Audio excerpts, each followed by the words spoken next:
I came here to deposit money.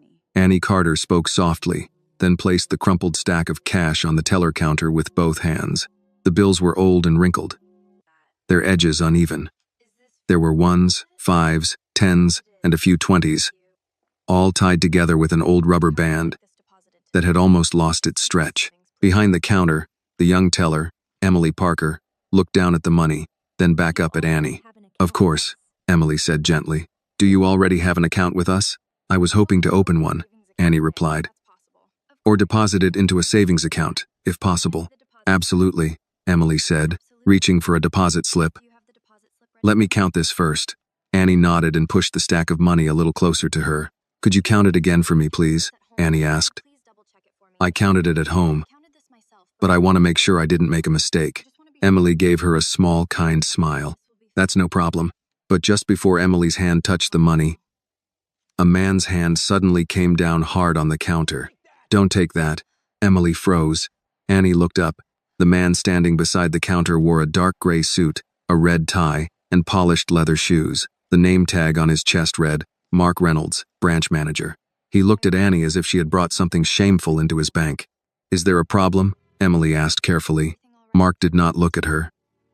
His eyes stayed fixed on Annie's old navy jacket, her faded jeans, and the worn sandals on her feet. "You think this bank accepts dirty money from people like you?" he said coldly. Annie kept one hand on the counter. "What did you just say?" Mark leaned closer. At first, he lowered his voice. But half a second later, he deliberately raised it again, loud enough for the whole lobby to hear. "You heard me. Look at this mess." He pointed at the stack of cash. Wrinkled, filthy, loose bills. "This is a private bank, not a flea market." A woman sitting in the waiting area looked up from her phone. An older man lowered his newspaper. Near the entrance, the security guard shifted his weight slightly, but said nothing. Annie felt her face grow hot. "This is money I earned myself," she said. "I washed dishes, folded laundry, and saved it hour by hour. There is no rule that says a bank can refuse money just because it is wrinkled." Emily glanced at Mark. "Mr. Reynolds, cash is still cash. If it is legal tender, we can—" "I said don't take it," Mark snapped. Emily immediately fell silent. Mark turned toward the lobby and lifted his chin. His voice grew louder, smoother, and crueler. "Young lady, look at the sign on the door. Sterling National is a private banking institution. This is not a thrift shop, and it is not a junkyard where someone can drag in a pile of scraps and expect professional service." Annie looked directly into his eyes. Her hand was steadier now, even though her chest still felt tight. "I took a proper number," she said. "I waited my turn like everyone else.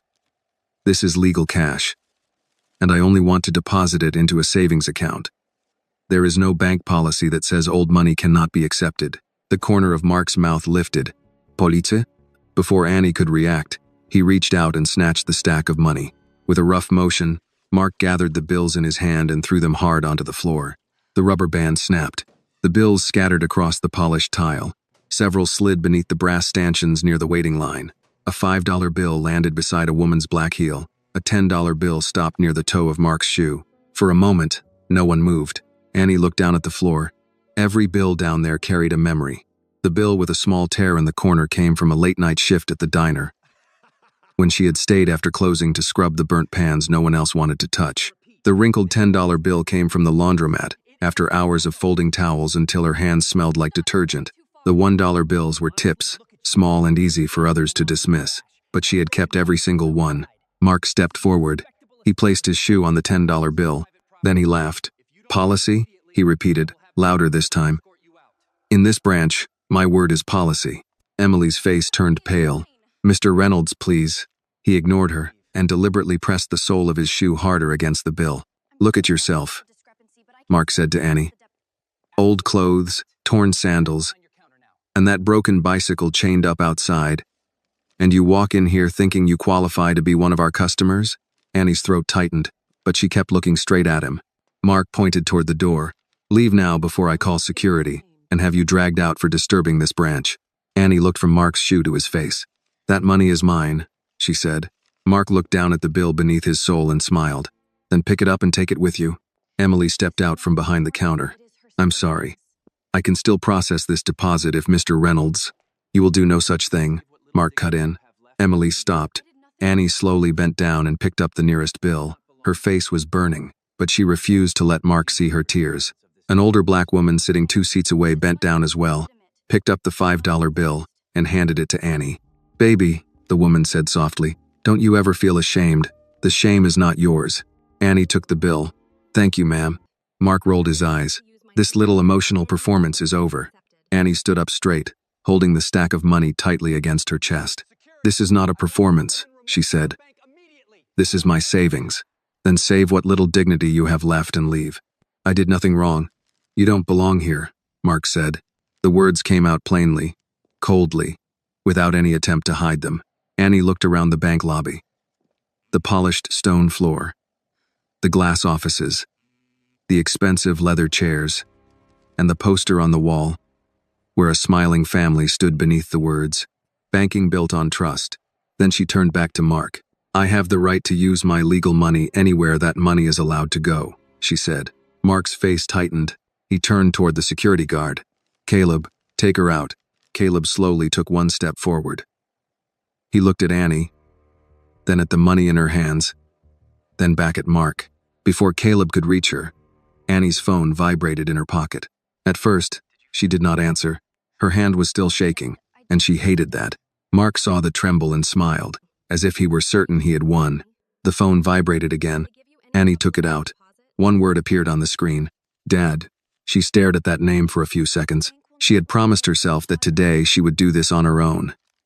No driver, no appointment, no special treatment, no Whitmore name, opening a door, before she knocked on it herself. But today, she had not only been refused, she had been stepped on. Annie answered the call. Richard Whitmore's voice came through the phone, warm and familiar. "Annie, sweetheart. Did you finish making the deposit?" Annie looked at Mark Reynolds, then at Emily, then down at the crumpled money in her hands. "No, Dad," she said softly. "They won't let me." The other end of the line went silent, a very short silence, but long enough for Annie to feel every bit of warmth disappear from her father's voice. Then Richard Whitmore asked, each word dropping lower. "What happened?" Annie pressed the phone close to her ear, her eyes lowered to the money in her hands. One of the bills still carried the clear mark of Mark Reynolds' shoe, stamped across the middle like a scar of humiliation. It was money she had worked long hours to earn, and now it had been stepped on by a man who believed her poverty gave him the right to do it. "Annie," Richard said through the phone, his voice dropping, "tell me what happened." She took a deep breath. "I walked into the bank, took a number, waited my turn, and went to the teller counter," she said. "I told her I wanted to deposit money or open a savings account. She was going to help me." Emily stood a few steps away, her arms held tightly against her chest. Mark looked at Annie with a stiff smile, still trying to act as if she were only a poor girl calling home out of embarrassment. "And then?" Richard asked. "The branch manager stopped me," Annie said. "He said this bank doesn't accept trash money from people like me." The other end of the line went silent at once, but it was no longer an ordinary silence. It turned cold. It grew heavy. Then Richard said, "Repeat that for me." Annie closed her eyes for half a second. "He said this bank doesn't accept trash money from people like me." Across the lobby, the smile on Mark's lips began to fade. Annie looked down at the dirty bill that had been stepped on. "Then he threw my money on the floor," she continued. "And then, he stepped on it."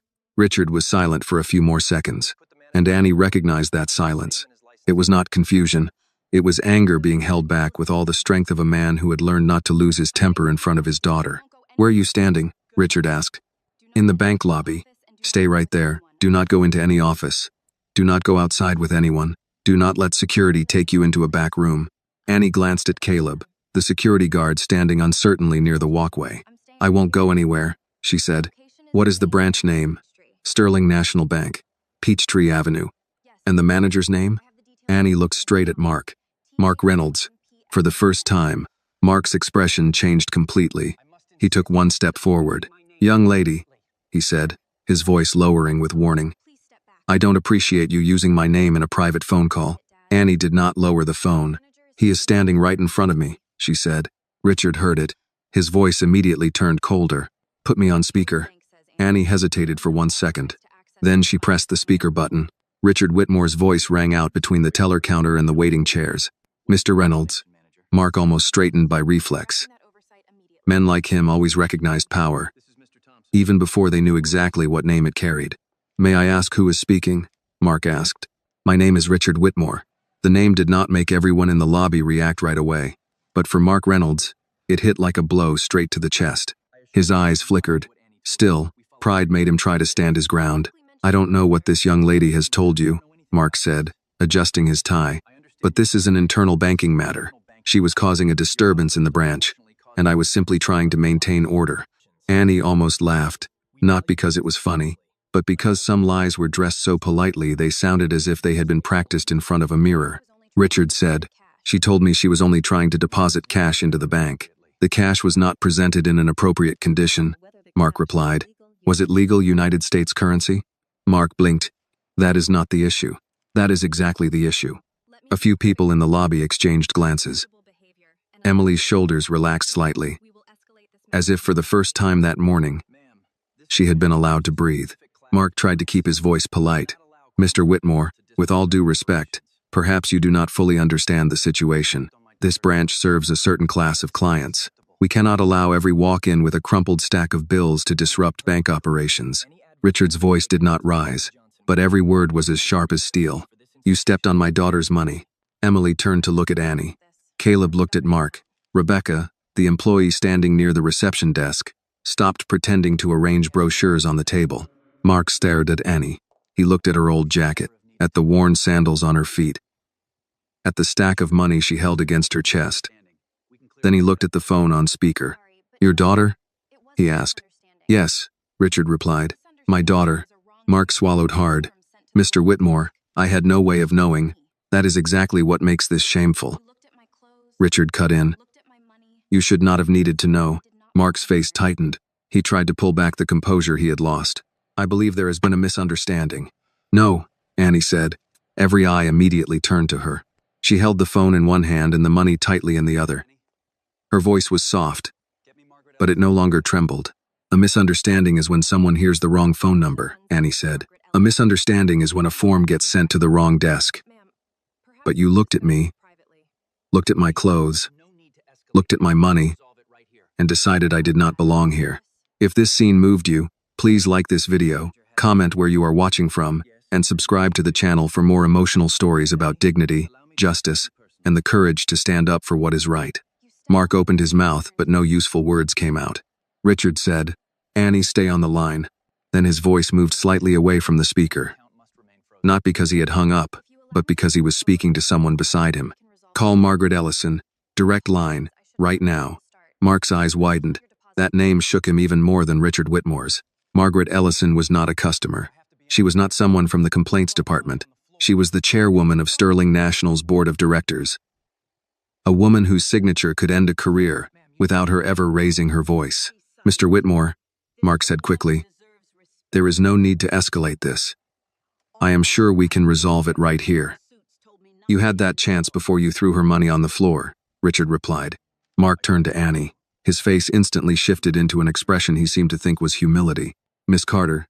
Annie looked at the bill that still carried the mark of his shoe. "You stepped on the money I earned." A small murmur spread through the lobby. Emily stepped a little closer to Annie, not enough to openly challenge Mark, but enough for everyone to understand whose side she was on. "I can count that money now," Emily said. "I should have done it from the beginning." Mark glanced at her, but Emily did not step back. Caleb cleared his throat. "Sir, I saw the money thrown on the floor." Mark snapped his head toward him. "Enough." "No," Mrs. Ruth Mae Johnson said from the waiting chairs. Mark looked at her. "Ma'am, please stay out of this."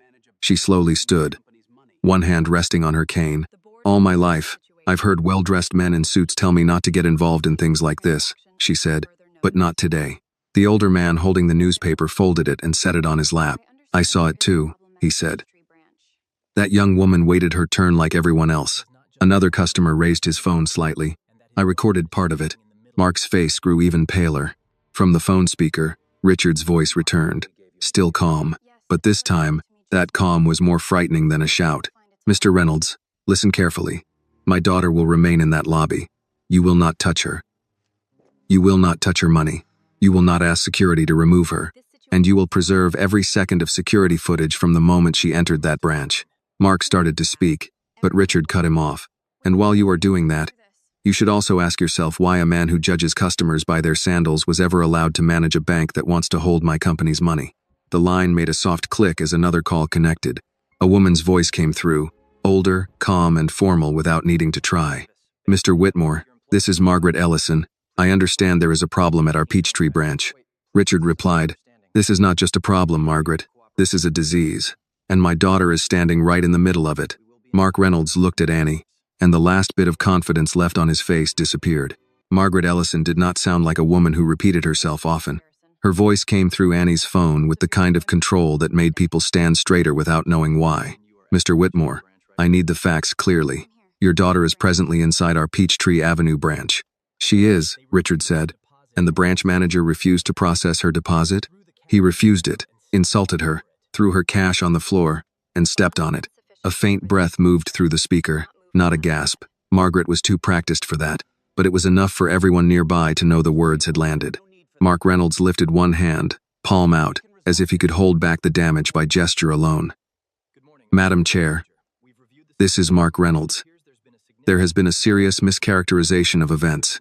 Mr. Reynolds, Margaret said, I did not ask you to speak yet. His mouth closed. Annie looked at him and saw something she had not seen before. Not regret, not even shame, fear. It had reached his eyes before the rest of his face could hide it. Margaret continued. Miss Carter, can you hear me? Annie brought the phone a little closer.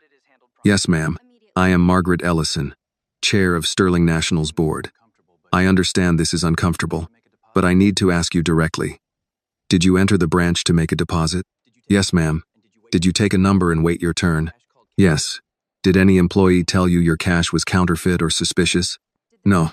Did Mr. Reynolds touch your money? Annie looked at the scattered bills still gathered unevenly against her chest. Yes. Did he throw it onto the floor? Yes. Did he step on it? Annie's voice became quieter. Yes, ma'am. Margaret said nothing for a moment. When she spoke again, her tone had lost any trace of routine business. Thank you. Please remain where you are. Mark tried again. Madam Chair, I was attempting to maintain standards. The young woman came in with a bundle of filthy bills and created a scene. We have high-value clients in the building. There are security considerations. A woman near the deposit slip table gave a short, bitter laugh before covering her mouth. Richard said, She created a scene by asking to deposit money. Mark's face flushed. Mr. Whitmore, with respect, you were not here. No, Richard said, but my daughter was, and apparently half your lobby was. Margaret's voice cut through them both. Mr. Reynolds, did you order security to remove Miss Carter? Mark hesitated. I asked Caleb to escort her out because the situation was escalating. Caleb Turner stood near the entrance, his hands clasped in front of him. He had been a security guard at Sterling for 6 years after leaving the army. He knew chain of command. He knew what it meant to follow orders. He also knew what it felt like to look back on a moment and wish he had been faster to do the decent thing. Margaret asked, Caleb, are you present? Caleb took one step closer. Yes, ma'am. Did Miss Carter threaten anyone? No, ma'am. Did she raise her voice? No, ma'am. Did she damage property? No. Then why was she being removed? Caleb looked at Mark, then at Annie. Because Mr. Reynolds told me to remove her. Mark turned sharply. That is not the full context. Caleb's jaw moved once. The full context is she came to deposit cash, and you didn't want her here. The room changed again. It was small, almost invisible, but Annie felt it. The first person inside the bank with a uniform had said the thing out loud. Mark stared at Caleb as if betrayal had walked in wearing black shoes and a security badge. Emily Parker stepped forward, still pale but no longer frozen. Madam Chair, this is Emily Parker. I was the teller assisting Miss Carter. Margaret said, Go ahead, Miss Parker. She was polite. She asked me to count the money again because she wanted the amount correct. I was going to help her open an account. Mr. Reynolds stopped me. Mark said, Emily, be very careful. She looked at him, and Annie saw how afraid she was. Her hands trembled at her sides, but she kept going. He told me not to take it. He called it trash money. Then he threw it down. I saw him step on a bill. Margaret's voice remained even. Thank you, Miss Parker. Do not leave the branch. Emily nodded, though Margaret could not see her. Yes, ma'am. Rebecca Miles stood at the front desk, eyes low, fingers still resting on a stack of brochures she had been pretending to arrange. Annie had noticed her when she first walked in. Rebecca had looked at the bicycle helmet in Annie's hand, then at her sandals, and then away. Not cruel like Mark, but quick to decide Annie was not worth greeting. Margaret said, "Is there a front desk associate present?" Rebecca swallowed. "Yes, ma'am." Rebecca Miles. "What did you observe?" Rebecca looked at Mark, then at Annie. The old habit of self-protection fought with the truth in her face. "I saw Miss Carter waiting. I saw her go to Emily's counter. I heard Mr. Reynolds tell Emily not to take the money." "And after that?" Rebecca's voice thinned. "He threw it." Mark spoke through clenched teeth. "Rebecca." She flinched, then looked away from him. "He threw it," she repeated. "And he stepped on it." A murmur passed through the lobby. It was no longer a room of customers watching one girl be humiliated. It was becoming a room of witnesses. Mrs. Ruth Mae Johnson, still standing with her cane, lifted her chin. "You can add my name too." Margaret paused. "And you are?" "Ruth Mae Johnson. I've had an account here 12 years. I watched that man grind his shoe into that child's money like he was putting out a cigarette." Annie looked at her, and something in her chest loosened. She had not asked for rescue. She had not wanted a crowd. But there was a difference between being watched and being seen. Ruth Mae kept going. "And I'll tell you something else, Miss Ellison. I've been alive 74 years. Men don't talk that way by accident. They talk that way when they think nobody who matters is listening." No one spoke after that. Richard's voice came through, lower than before. "Margaret, Whitmore Global Holdings has more than a pending investment with Sterling. We have payroll reserves, escrow arrangements, development funds, and private accounts scheduled for transition next quarter. All of that is now under review." Mark's face drained so quickly that Annie almost thought he might fall. Margaret answered carefully. "Mr. Whitmore, I understand your concern. I am personally taking control of the situation." "Good," Richard said. "Because I want every dollar connected to my company paused until I am satisfied that my daughter was not treated this way because she arrived without a driver, without a suit, and without my last name on her forehead." Annie closed her eyes for a second. She loved him for defending her. She hated that it took him to make the room listen. Mark must have sensed the ground opening beneath him, because his whole manner shifted. His shoulders softened. His voice dropped into something almost gentle. "Miss Carter," he said, "I owe you an apology. I clearly misunderstood the situation. If you'll allow us, we can process your deposit right away, and perhaps offer you one of our premium savings products." Annie looked at him. The same man who had called her money trash now sounded like a salesman polishing silver. "You don't even know how much I'm depositing," she said. Mark gave a nervous smile. "The amount is not important. It was important 5 minutes ago." His smile failed.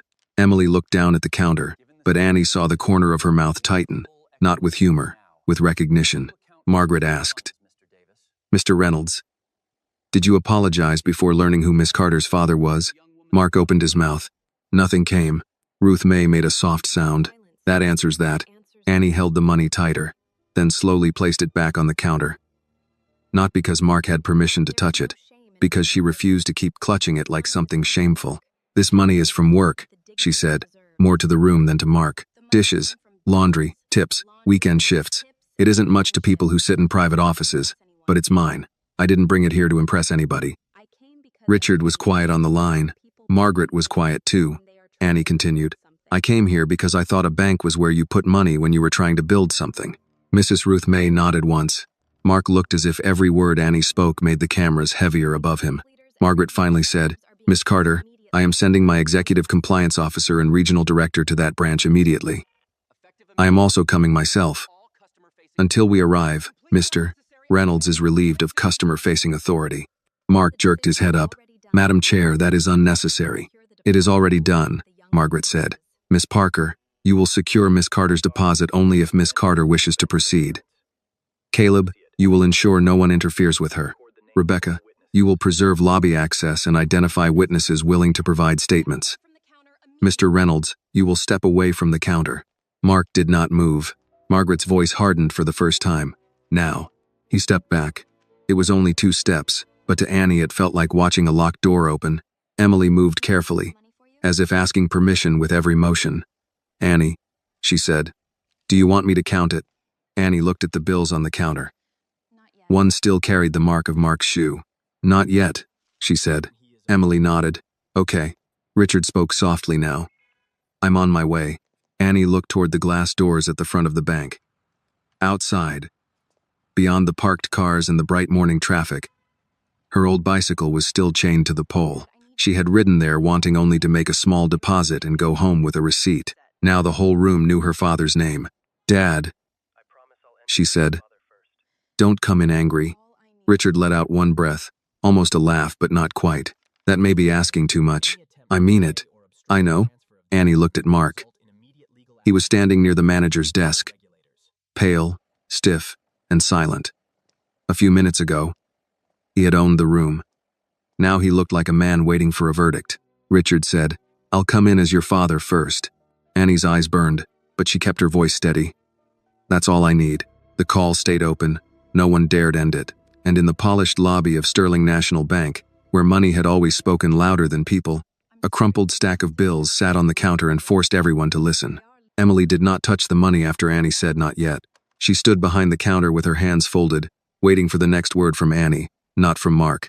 That small change mattered. A few minutes earlier, every movement in the branch had bent around Mark Reynolds. Now the teller waited for the young woman in worn sandals. Mark noticed it too. He stood near the manager's desk, his face pale under the lobby lights. His tie was still straight, his shoes still polished, but the authority had leaked out of him. He looked at the security cameras in the corners, then at the customers holding phones, then at the crumpled money on the counter. For the first time that morning, he seemed to understand that the room had kept a record of him. Margaret Ellison remained on the line. Richard did too. Annie's phone sat on the counter now, speaker on, between the cash and the deposit forms. Miss Carter, Margaret said, you are under no obligation to continue the transaction in this branch. Annie looked at the bills. I know. We can arrange another location. A senior banker can meet you somewhere private. Mark's eyes lifted, quick and hopeful, as if privacy might still bury what had happened. Annie saw it. No, she said. I came here to deposit this money. If I leave now, he gets to make this place something I ran from. Richard was quiet for a beat. Annie, I'm okay, Dad. I know you are. That doesn't mean I like it. I don't like it either. Mrs. Ruth Mae Johnson gave a small nod from beside the waiting chairs. That child knows what she's doing. Mark's jaw tightened at being spoken about like he was no longer in charge. He took half a step forward. Caleb Turner moved at the same time, not blocking him fully, just placing himself where Mark would have to notice. Mr. Reynolds, Caleb said, Miss Ellison told you to step away. Mark glared at him. I am still your supervisor. Caleb looked him in the eye. Not right now, sir. The words were simple, but they hit hard. Mark's mouth pressed into a line. He looked like he wanted to punish someone and had run out of safe targets. Emily reached for a clean counting tray and placed it on the counter. Whenever you're ready, Annie. Annie unwrapped the rubber band. Her fingers moved slowly. She separated the ones from the fives, the tens from the 20s. Emily did not rush her. No one did. The lobby watched the small work of sorting money, as if it were testimony. A young mother near the window shifted her little boy from one hip to the other. The boy whispered, Mama, why is everybody quiet? The woman kissed the side of his head. Because somebody did wrong, baby. Mark heard it. His face tightened again. Annie placed the first stack in the tray. Ones. Emily counted them by hand first, then ran them through the counter. The machine made a soft, quick, fluttering sound. It was ordinary bank noise, but after everything that had happened, it sounded almost ceremonial. $38 in ones, Emily said. Annie nodded. That sounds right. Emily counted the fives next. One of them was the bill Mrs. Ruth Mae had picked up from the floor. Annie recognized the bent corner. 75 in fives. Then came the tens. The marked bill sat on top. Emily stopped when she saw the shoe print.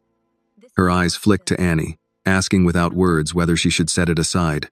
Count it, Annie said. Emily did. She smoothed the bill with 2 fingers, not to erase the mark, but to treat it with care. Mark looked away.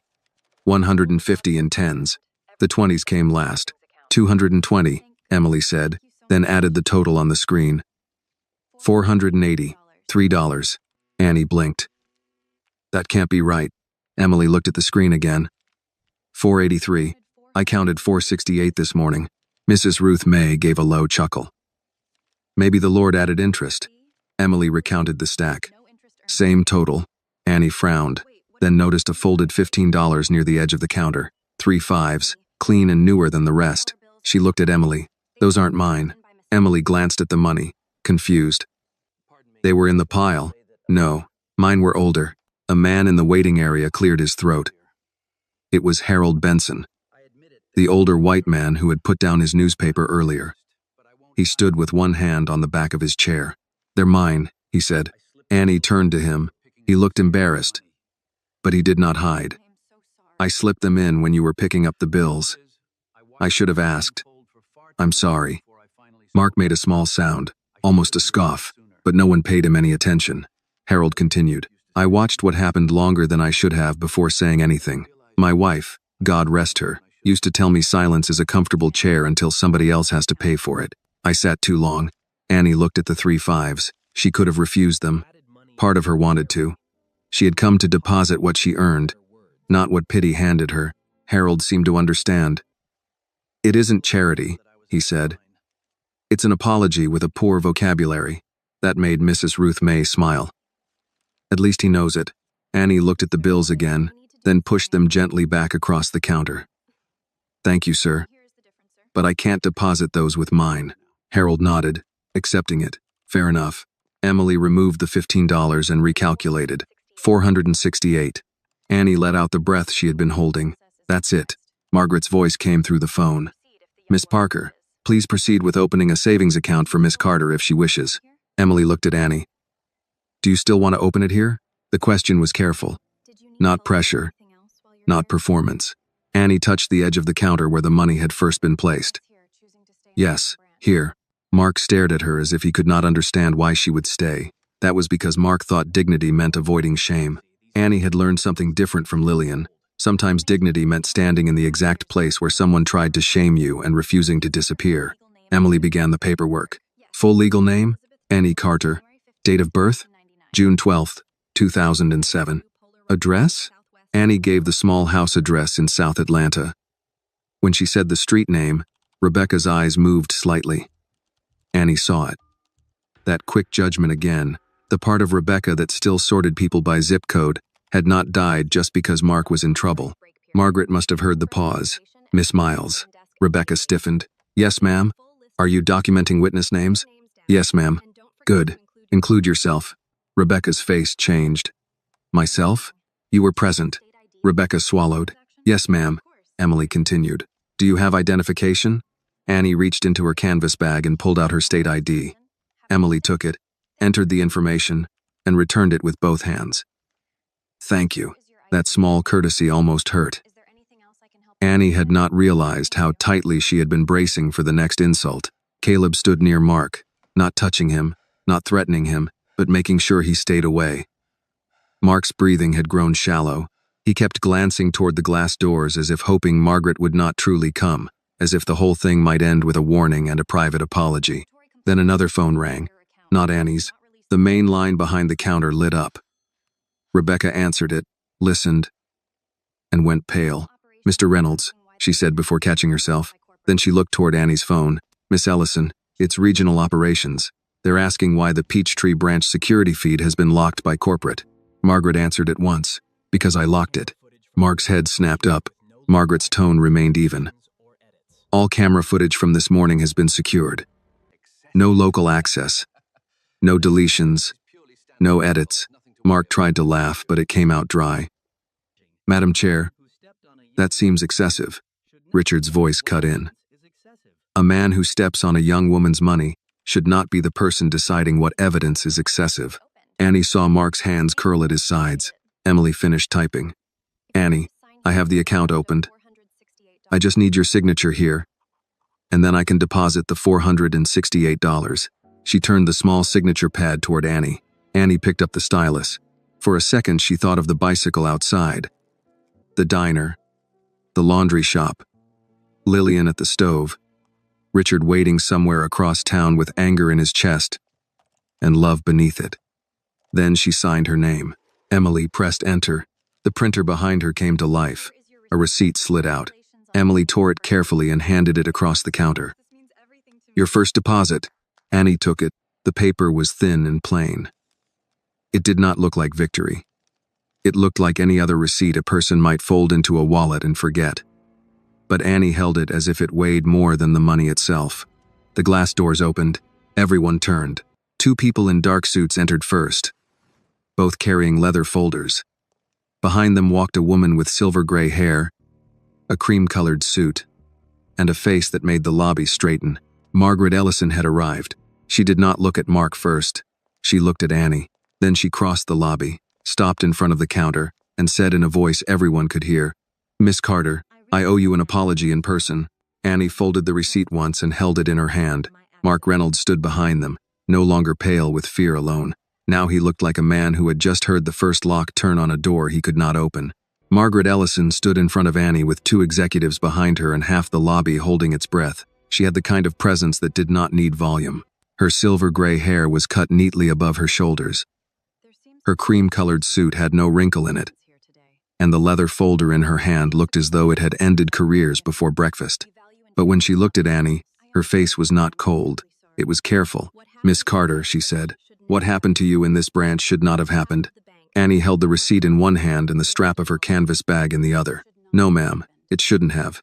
Margaret nodded once. "On behalf of Sterling National Bank, I apologize." The words were correct. Clean. Public. The kind of words an institution knew how to say when the cameras were running and the money was at risk. Annie looked at her for a moment, then glanced toward the counter where her cash had been counted, toward the floor where it had been scattered, toward Mark Reynolds, who stood near Caleb with the stiff posture of a man trying not to shake. "Would you be apologizing?" Annie asked. "If my father wasn't Richard Whitmore." The question moved through the room and stayed there. Margaret did not answer too fast. That was the first thing Annie respected about her. A quick yes would have sounded like a lie. A slow yes would have sounded like a trained one. Margaret's eyes shifted briefly to the receipt in Annie's hand. "I would like to say yes." Annie waited. "But the truth," Margaret continued, "is that your father's call made this move faster than it would have for most people." Richard's voice remained on the phone, silent but listening. Mrs. Ruth Mae Johnson made a soft sound from her chair. Not approval, recognition, Annie said. "Then the apology can't stop with me." "No," Margaret said. "It cannot." Mark cleared his throat.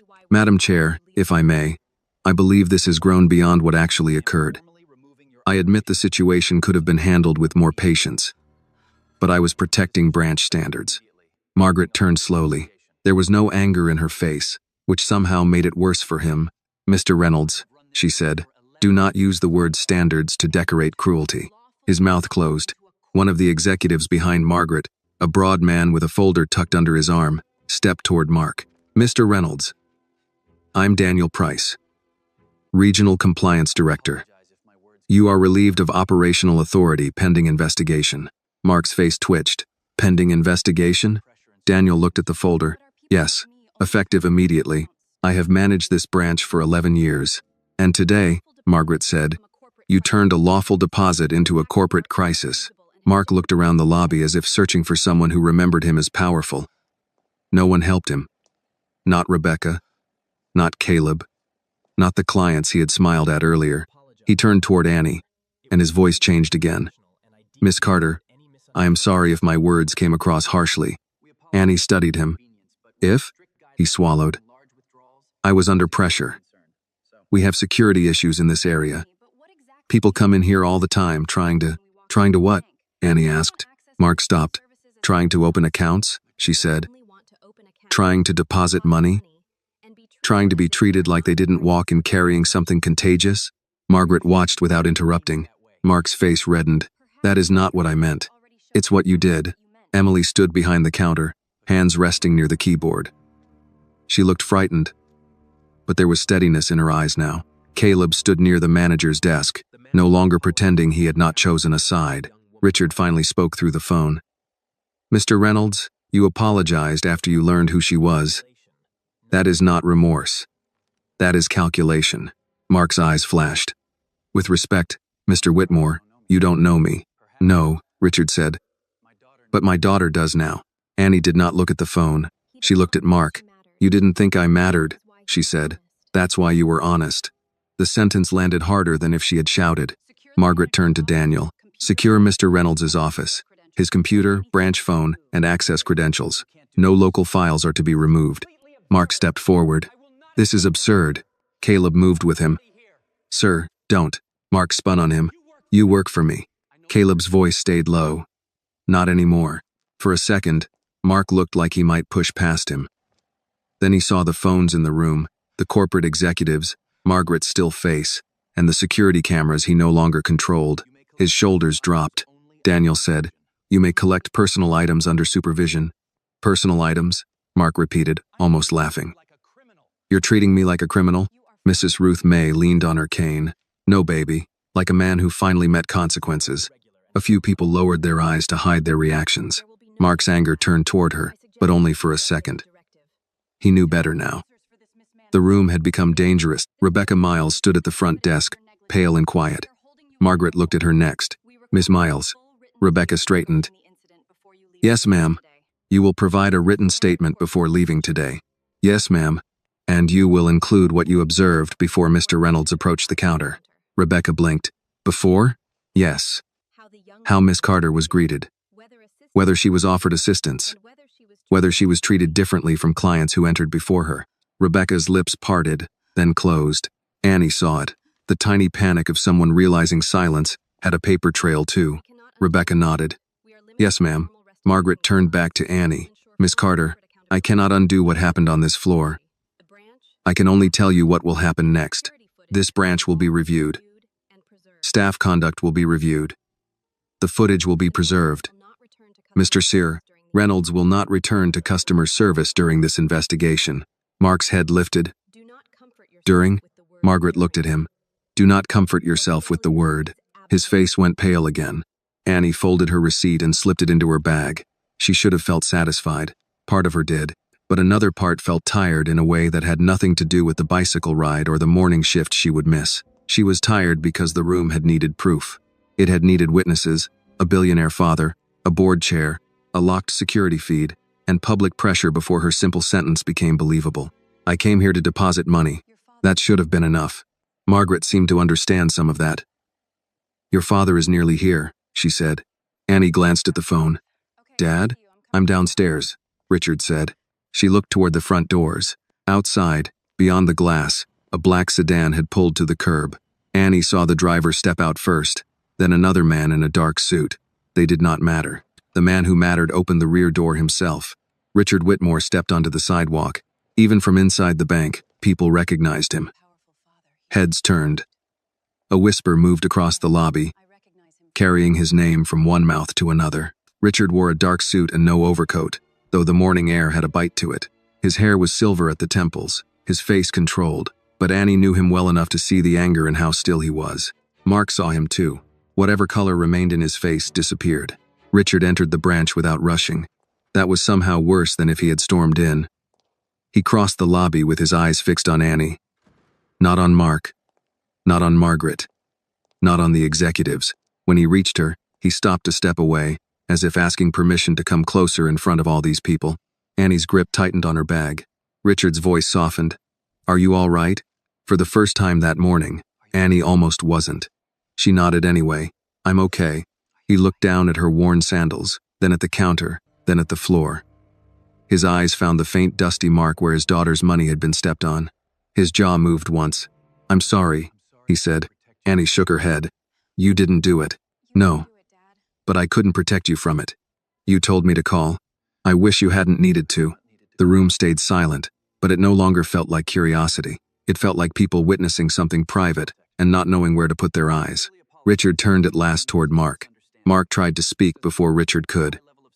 Mr. Whitmore, I deeply regret the misunderstanding. Had I known Miss Carter was your daughter? Richard raised one hand. Mark stopped. That sentence is the reason you should never manage another branch, Richard said. Had you known? That is what you keep saying.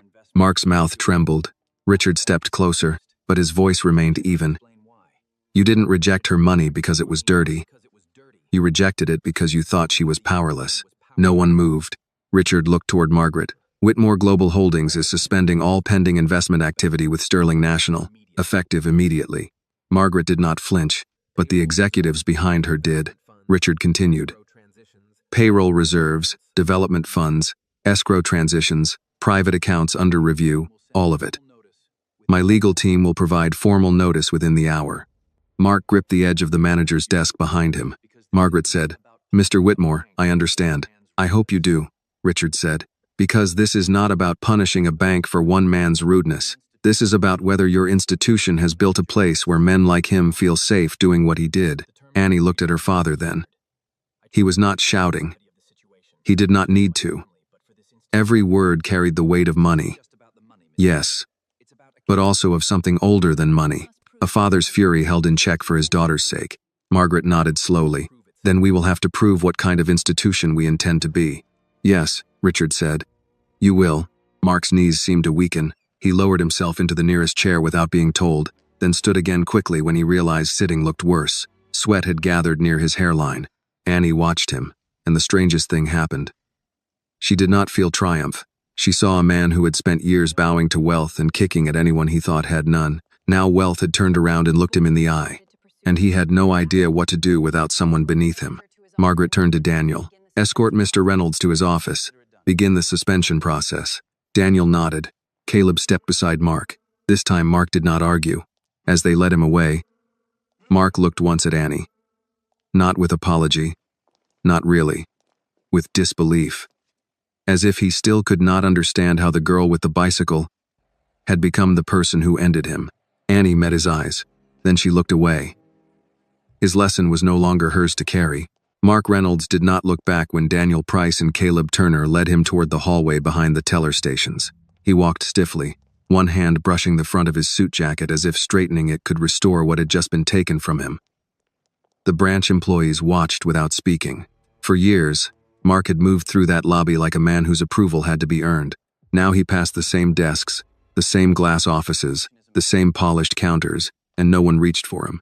At the hallway entrance, he stopped. This is a mistake, he said. Not loudly this time. His voice had lost the sharp edge. Margaret knows my numbers. This branch outperformed 3 quarters in a row. Daniel kept his hand on the folder. We'll discuss your performance after we discuss the footage. Mark looked at Caleb. You're enjoying this. Caleb's face stayed calm. No, sir. You turned on me. Caleb paused. No. I turned toward what I should have turned toward sooner. Mark had no answer for that. They disappeared down the hallway, and the door closed behind them with a soft click. It was not dramatic, but it changed the air. The lobby exhaled. Annie stood beside Richard near Emily's counter, her receipt folded in her hand. The deposit had been made. The account existed. $468 now sat under her name. It should have felt simple. She had imagined leaving the bank with the receipt in her pocket, riding home, showing Lillian, maybe letting Richard know it was done. Instead, the whole place felt like a courtroom after the first witness had spoken. Richard looked at her. Do you want to leave?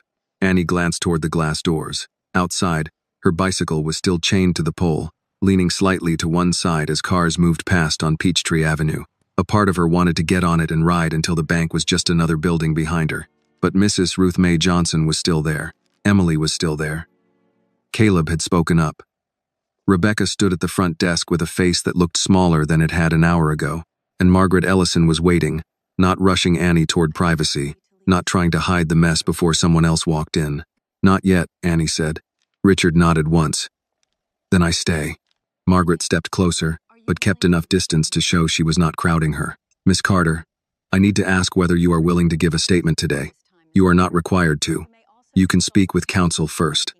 Your father's legal team may want. My father's legal team isn't the one who was standing here, Annie said. Richard looked at her, but he did not interrupt. Margaret accepted that. Then only if you choose. Annie looked at the counter. I'll say what happened. I don't need to make it bigger. He made it big enough. Emily lowered her eyes for a second. Richard's expression changed, not with surprise, but with the quiet ache of a parent hearing maturity arrive too early. Margaret turned to one of the executives. Set up a conference room with recording. Not Mr. Reynolds' office. Of course, the woman said. No, Annie said. Everyone looked at her. She held the receipt a little tighter. I don't want to go into a back room. My dad told me to stay where people could see me. Margaret's face softened by a fraction. That was good advice. Richard said, "It still is." Margaret nodded. "Then we'll take statements here, in the open, unless a witness requests otherwise." That decision did something to the room. It kept the truth from being carried away behind frosted glass, where institutions often softened hard things until no one could recognize them. Mrs. Ruth May tapped her cane once. "I'll go first if you need somebody." Annie turned toward her. "You don't have to." The older woman smiled. "Baby, I know. That's why I'm doing it." Margaret's assistant brought over a chair for Ruth May. She sat with care, her purse resting in her lap, her cane against her knee. The assistant opened a tablet and asked for her full name. "Ruth May Johnson," she said, 74 years old. Retired school cafeteria manager. Member of New Hope Baptist for 39 years. Though Pastor Lewis would say 40 if he counted all the times I cooked for free. A few people smiled, and even Annie felt the corner of her mouth move. The assistant asked what she saw. Ruth May looked straight ahead. "I saw a young woman come in quiet. She took a number, sat down, waited, didn't bother nobody. When her number came, she went to that teller and asked to put money in the bank. That manager looked at her like she had tracked dirt into his house." Margaret listened without blinking. "He didn't see money," Ruth May continued. "He saw old sandals. He saw brown skin. He saw somebody he figured didn't have anyone to call." Richard's jaw tightened. Ruth May glanced at him. "No offense to you, sir. I'm glad she had somebody. But plenty don't." Richard answered quietly, "I know." She looked back at the assistant. Then he threw her money down and stepped on it. "That's what I saw. And I want my name on that." The assistant typed, "Thank you, Mrs. Johnson." "It's Mrs. Ruth May," she said. "Folks who know me call me that." The assistant almost smiled. "Yes, ma'am. Mrs. Ruth May." Next came Harold Benson. He stood with his newspaper folded under one arm and his hat in his hand. He looked older now than he had while sitting, as if speaking had made him carry all his years at once. "I should have said something sooner," he began. The assistant said gently, "Just tell us what you observed." "That is what I observed," Harold replied. "My own delay. No one rushed him." He took a breath. "I saw the young lady waiting. I heard Mr. Reynolds tell the teller not to take her money. I saw him throw it. I saw him step on it. And I sat there pretending I was deciding whether to get involved, when the truth is I was hoping someone else would get involved first." Annie looked at him. Harold turned to her. "My wife would have been ashamed of me for that." Annie did not know what to say. Harold looked back at Margaret. "Put down that I saw it clearly. Put down that she did nothing to deserve it. And put down that being polite after the fact does not make a man decent before it." Ruth May nodded. "That part too." Emily gave her statement next. She stayed behind the counter, perhaps because the counter gave her courage. "I should have processed the deposit," she said. "When Mr. Reynolds told me not to, I froze. I was scared of losing my job." Margaret asked, "Did Miss Carter meet the requirements to open an account?" "Yes. She had valid ID. The cash was legal. There was no reason to refuse service." "Did Mr. Reynolds indicate concern about fraud, counterfeit bills, or security before insulting her?" "No." "Then why did he refuse?" Emily looked at Annie, then down at the keyboard. "Because he judged her." The words were plain. They did not need dressing. Rebecca was last among the employees present in the lobby. She came forward slowly, arms folded at first, then uncrossed them when she noticed Margaret watching. "I didn't say anything," Rebecca said. Margaret waited. Rebecca swallowed. "When Miss Carter walked in, I noticed her bike helmet and her sandals. I assumed she wasn't here for anything important." Annie did not look away. Rebecca's eyes filled, though no tears fell. "I didn't call her over. I didn't ask if she needed help. I let her sit. When Mr. Reynolds started, I told myself it wasn't my place." Margaret asked, "Was it your place?" Rebecca wiped one hand against her skirt. "Yes, ma'am."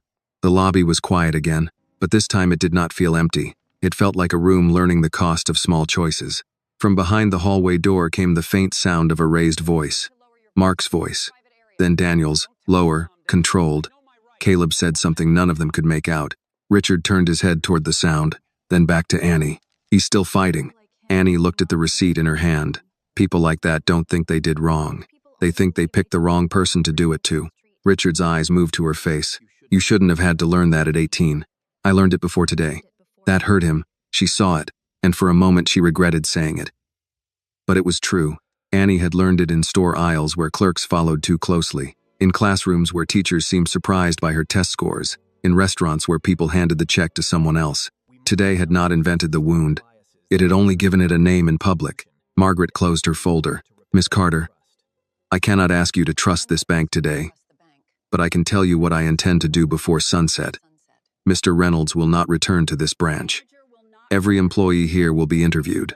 Every complaint in the last 5 years involving service refusal, discriminatory language, or unequal treatment will be reviewed by outside counsel, and I will recommend a community advisory board with real authority, not a photograph for the annual report. Ruth May leaned forward. Put somebody on it who has had a bill paid late. Margaret looked at her. Would you consider serving? Ruth May blinked, then laughed once. Honey, I came in to deposit my church raffle money. Would you consider it? Margaret repeated. Ruth May's smile faded into something thoughtful. Maybe I would. Annie watched Margaret then. She still did not know whether the woman was moved by justice, fear, or both. Maybe grown-up institutions did the right thing for mixed reasons. Maybe the result still mattered if the change reached the next girl before harm did. Richard's phone buzzed. He checked the screen, then looked at Margaret. My general counsel has sent formal notice. All pending Whitmore Global transfers are suspended. One of Margaret's executives stiffened. Margaret did not argue. I expected that. Richard said, this is not permanent if Sterling proves it understands what happened here. And if we don't? Then my company will not put its money in a place where my daughter's money was treated like garbage. The hallway door opened.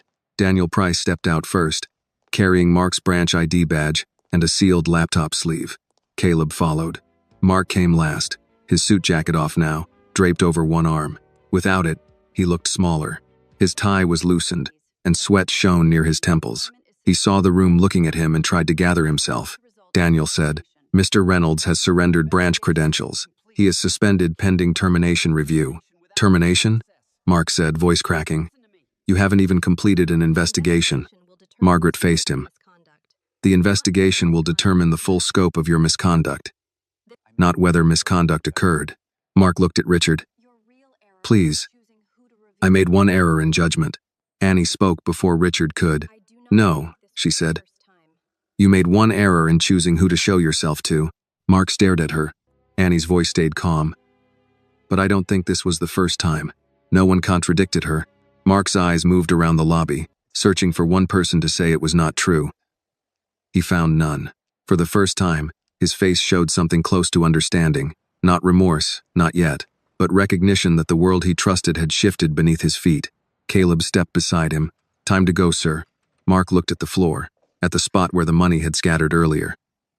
Then he looked at Annie's receipt in her hand. He said nothing as Caleb walked him toward the front doors. This time, the lobby watched him leave. Outside, he stepped past Annie's old bicycle without looking at it. The door closed behind him. Annie let out a breath she had not realized she was holding. Richard placed a hand near her shoulder but waited until she leaned into it before he touched her. You ready now? He asked. Annie looked at Emily, Ruth May, Harold, Caleb through the glass, Rebecca at the front desk, and Margaret standing with her folder against her chest. Then she looked at the receipt again. Yes, she said. I'm ready. But as she turned toward the door, Margaret said her name. Miss Carter. Annie paused. Margaret's voice was quieter now. You came in here to make a deposit. I think you did more than that. Annie glanced at the counter where the crumpled bills had become a number in a savings account. No, she said. I just made sure you saw what you were accepting. Then she walked toward the doors with her father beside her, leaving the lobby to sit with the truth it could no longer pretend not to know. Outside, the morning had not stopped for Annie Carter. Cars still moved along Peachtree Avenue. A delivery driver rolled a hand truck across the sidewalk. Two women in business suits hurried past the bank entrance, one balancing coffee and a phone call. The city did not know that inside Sterling National, a young woman had just forced a room full of adults to look at itself. Annie stepped onto the sidewalk and took in the air. It was cooler than she expected. Or maybe the lobby had been too warm. Her hands still felt tight around the strap of her canvas bag, and the folded receipt seemed heavier than paper should be. Richard stood beside her without speaking. He had learned, over the years, that Annie did not like being crowded when she was trying not to fall apart. He could command boardrooms, move money across continents, and make lawyers answer on the first ring, but with Annie he waited. That was one of the reasons she trusted him. Her bicycle leaned against the pole a few yards away. Old frame, scratched handlebars, silver bell with a weak sound. Next to Richard's black sedan, it looked almost stubborn. Annie noticed him looking at it. "Don't say anything," she said. "I wasn't going to. You were thinking something." "I was thinking the front tire needs air." Despite herself, Annie almost smiled. "That's allowed." Richard nodded toward the car. "Let me take you home. I rode here." "I know, so I can ride back." "You can," he said, "but you don't have to." That was always the hard part with Richard. He rarely ordered. He offered. Sometimes that made refusing him feel heavier. Annie walked to the bicycle and unlocked it. Her hands moved through the familiar motions. Key, in lock, Chadidita helmet strap, pulled from the handlebar. Richard stayed near the curb. His driver stood by the sedan, pretending not to listen. Two men from Richard's legal team remained several steps behind, quiet and watchful. Through the bank windows, Annie could still see people inside. Margaret was speaking with Emily. Rebecca stood at the front desk, writing something on a form. Mrs. Ruth Mae Johnson had not left. She was talking to Harold Benson, one hand on her cane, the other moving as she spoke. Annie wondered if they were strangers an hour ago. Trouble had a way of making people introduce themselves. Richard followed her gaze. She was brave. "Mrs. Ruth Mae?" "Yes." "She shouldn't have had to be." "No," Richard said. "She shouldn't." Annie clipped her helmet under her chin but did not get on the bike. "What happens now?" she asked. "With Sterling?" "With all of it." Richard looked toward the building. "My company has suspended every pending transfer. Margaret knows what that means. Their board will spend the rest of the day trying to stop the damage." "Is that revenge?" He considered the question. "Part of me would like revenge. At least you're honest. I try to be with you." He put his hands in his coat pockets. "But no. What I'm doing is leverage. Sterling wanted our money because it helps them grow. If they want it now, they have to prove they can treat people decently, when no one powerful is watching." Annie looked down at the pavement. A dark spot near the curb looked like old oil. People shouldn't need leverage to act right. They shouldn't. But they do. Too often. She hated that answer because it was true. She also hated that Richard had enough money to make a bank listen, when Mrs. Ruth Mae's whole life probably had not. A car slowed near the curb. Someone inside lifted a phone, probably filming. Richard's driver noticed and stepped forward, but Richard shook his head. The car moved on. Annie frowned. "It's going to be online, isn't it?" "Probably already is." She closed her eyes briefly. "Great. I can have my people try to contain it." "No." She opened her eyes. "That makes it worse. Then it looks like I'm hiding. You're allowed to want privacy. I know. But if people saw him do it, they should see what it was." Richard studied her face. "And what was it?" Annie's answer came slowly. "Not just a man being rude. No. It was how fast everyone knew where they were supposed to stand. Mark on top, me beneath. Emily scared. Caleb waiting. Rebecca looking away. Customers pretending they didn't hear." She looked back through the glass. Then one name changed the whole room. Richard's face tightened. "My name? Yes. I'm sorry for that too." Annie shook her head. "Don't apologize for answering when I called." "I'm not. I'm apologizing for living in a world where my answer mattered more than your truth." She looked at him then. That was the thing about Richard Whitmore. He was rich enough for people to assume he could not understand. But old pain sat under his voice sometimes. Annie knew pieces of his story. A poor white kid from rural Kentucky. A mother who cleaned motel rooms. A father who left early and stayed gone. Richard had built his life with sharp discipline and a memory for every locked door. But he could still walk into most rooms and be seen as belonging. Annie could not forget that difference. Neither could he. "Dad," she said, "when people find out, they're going to say I was pretending to be poor." His eyes narrowed. "You were not pretending. You know what I mean. They'll say I set him up. That I walked in with old clothes and old money to trap him." Richard's jaw hardened. "Let them say it to me. They won't. They'll say it online, where nobody has to look anyone in the face." He had no easy answer. Then we tell the truth once, clearly. And we don't chase every lie. Annie looked at her bike. What truth? That you went to deposit money you earned. That you asked for ordinary service. That the branch manager showed the world who he was. Nothing more complicated than that. A silence settled between them. It was not uncomfortable, only tired. The bank doors opened behind them. Margaret Ellison came out carrying her folder. She paused when she saw Annie had not left. "Miss Carter," she said. "May I speak with you for a moment?" Richard turned slightly. "Here?" "Here," Margaret said. "In the open." Annie appreciated that. "Okay." Margaret joined them near the bike but did not come too close. Her executives remained inside. For the first time, without the lobby around her, she looked older. Not weak, just aware. "I won't take much of your time," Margaret said. "I wanted to tell you before you hear it from someone else. Mr. Reynolds' suspension will become termination. The formal process has to run, but he will not return to that branch." Annie nodded. "Good. I also asked corporate counsel to review prior complaints connected to his management. We have already found 3 that were marked as resolved without sufficient notes." Richard's eyes sharpened. "How far back?" 5 years to start. "More if needed." Annie asked, "Were they like mine?" Margaret hesitated. "I don't know yet. But one involved refusal to open a basic checking account. Another mentioned disrespectful language toward an elderly customer. The third came from a small business owner who said he was told to try a different institution." Mrs. Ruth May's words returned to Annie. "Men don't talk that way by accident." Annie said, "So I wasn't the first." "No," Margaret admitted. "I doubt you were." That truth did not surprise Annie, but it still hurt. Being right about ugliness was not comfort. Margaret continued, "I am not going to ask you to praise the bank for doing what should have been done earlier, but I would like permission to contact you through your father's office regarding the Community Advisory Board. You do not have to serve. You may not want any further involvement, but your voice should shape what happens next if you are willing." Annie almost said no. She was 18. She had homework, shifts, college applications, and a bicycle tire that needed air.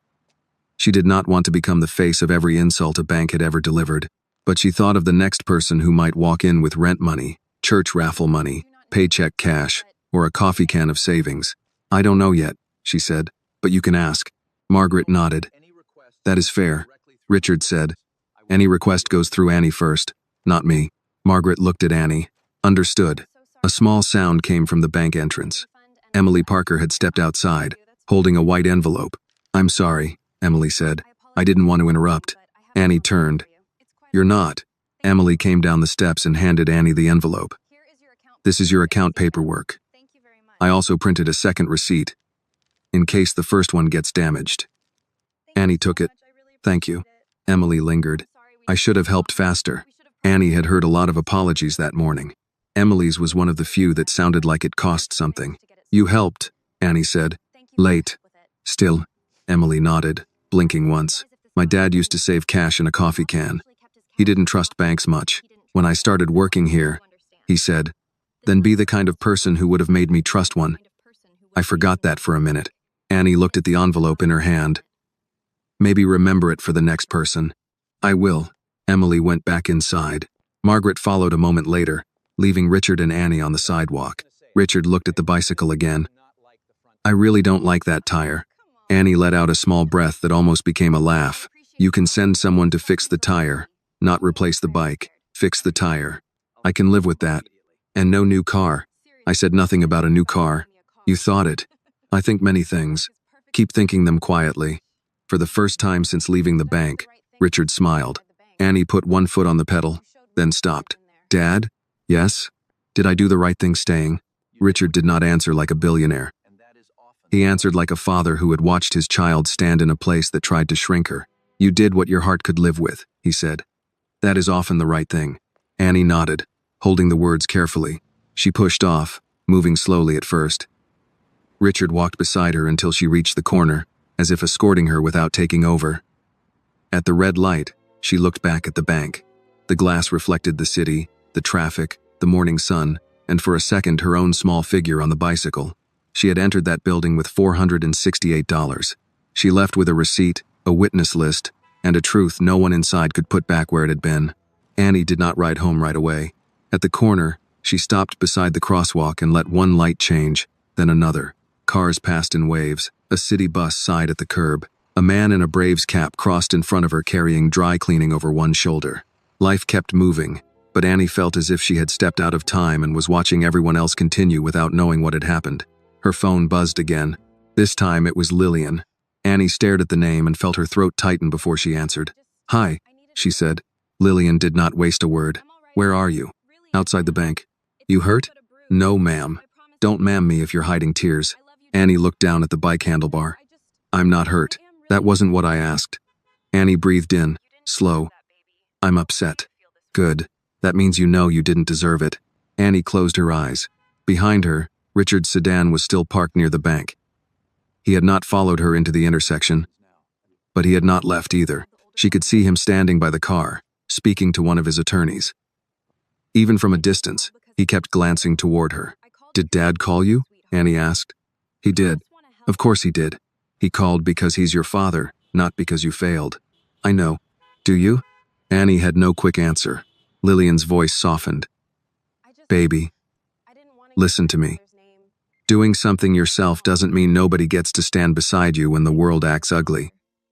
Annie watched the pedestrian signal count down from 7. "I didn't want to use his name." "You didn't use his name. You called your father. That name changed everything." "Yes," Lillian said, "and that should trouble everybody in that building. But it doesn't make you wrong for calling him." Annie pressed the phone closer. The morning wind moved along the street and lifted the edge of her jacket. "They looked at me different after they found out. I expect they did. I hated it. I expect that too. I wanted them to treat me right before they knew." Lillian's answer came quiet. "That's the wound, isn't it?" Annie looked across the street at the bank's glass front. Yes. For a while, neither of them spoke. Annie heard the faint clink of dishes through the phone. Lillian was probably standing in the kitchen, one hand on the counter, still wearing her robe, breakfast cooling on the table. "Come home," Lillian said at last. "I'll make tea. I have work at noon. You can call in." "I don't want to. Annie, if I go home and sit down, I'll keep thinking about his shoe on that money." Lillian sighed. Not in annoyance, but in recognition. "Then ride slow. And call me when you get where you're going." "I will." "And Annie?" "Yes?" "You walked in there with your head up. You leave it that way too." Annie nodded, though Lillian could not see. "I'll try." "Don't try. Do." The call ended. Annie slipped the phone into her pocket and put both hands on the handlebars. She should have turned toward home, but instead she crossed the street and rode 3 blocks to a small park tucked between 2 office buildings. It was not much of a park, only benches, a few oak trees, and a statue of a civil rights attorney whose name most people walked past without reading. Annie had stopped there before on hot days when she needed water or shade.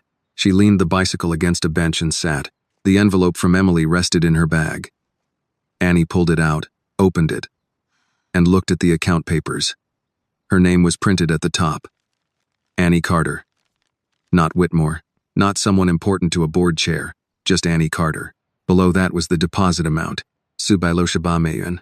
She stared at the number until it blurred a little. A woman pushing a stroller slowed nearby. "You all right, honey?" Annie looked up. The woman was around Lillian's age, maybe younger, with reading glasses hanging from a chain. "Yes, ma'am. Just taking a minute." The woman nodded like she understood more than Annie had said. "Sometimes a minute is holy. Take 2 if you need it." She moved on. Annie almost smiled. Atlanta could be cruel in one building and kind on a sidewalk 5 minutes later. That was the confusing part about the world. It was never only one thing. Her phone buzzed again, this time with a notification. Then another, then 3 more. She opened it and saw a message from a girl she worked with at the diner. "Girl, is this you?" Under it was a video link. Annie did not want to open it, but her thumb did anyway. The video had been taken from somewhere near the waiting area. The angle was crooked. It began after Mark had already raised his voice. Annie saw herself standing at the counter, smaller than she felt inside her own body. She saw Mark throw the money. She heard the bill slap the floor. She watched his shoe come down on the 10. Then she heard his voice through the phone speaker. "In this branch, my word is the rule."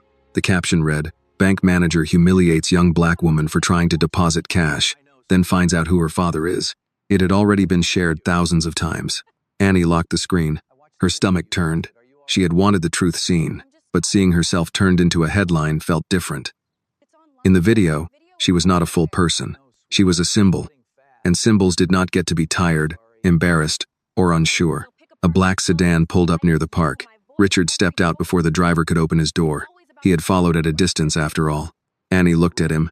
"You promised you wouldn't hover." "I did not promise." I remained silent. "That's your defense?" "It's a weak one." He walked over and sat on the other end of the bench, leaving space between them.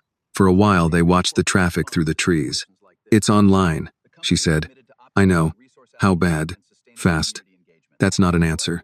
"It's the honest one." Annie leaned back against the bench. "People are going to pick me apart." "Yes. For my clothes. My bike. My father. The way I stood there. The way I talked. Whether I should have left. Whether I should have yelled. Whether I'm really poor. Whether I'm spoiled." Richard nodded. "They will. You're not supposed to agree that quickly. I won't lie to comfort you." She turned her head. "That's annoying. I've been told." Annie looked away, but some of the tightness in her chest eased. Richard said, "My public relations team wants to release a statement." "Of course they do. They work for me. They like statements." "What would it say?" "That you were attempting to open a savings account with money you earned, that Sterling National's conduct was unacceptable, and that Whitmore Global Holdings has suspended business with the bank pending review."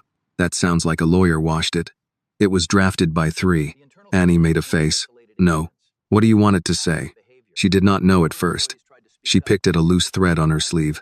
"I don't want it to sound like I'm special because I'm your daughter. You are special because you're my daughter." "Dad." "To me," he said. "Not to the bank." Annie looked at him then. Richard continued, "I understand the difference." She believed him. She thought for a moment, then said, "Say I went there to deposit wages. Say no one should have to prove they come from power before they're treated with basic respect. Say the money was accepted because it was legal currency, not because it belonged to me." Richard took out his phone and typed, "Anything else?" "Yes. Don't call me a victim." He stopped typing. "All right. I mean it. I was humiliated, but I'm not going to let people make that my whole name." Richard's eyes softened. "Then we won't." A few feet away, a squirrel dug at the grass near the statue. A bus hissed at the curb. The ordinary sounds helped Annie breathe.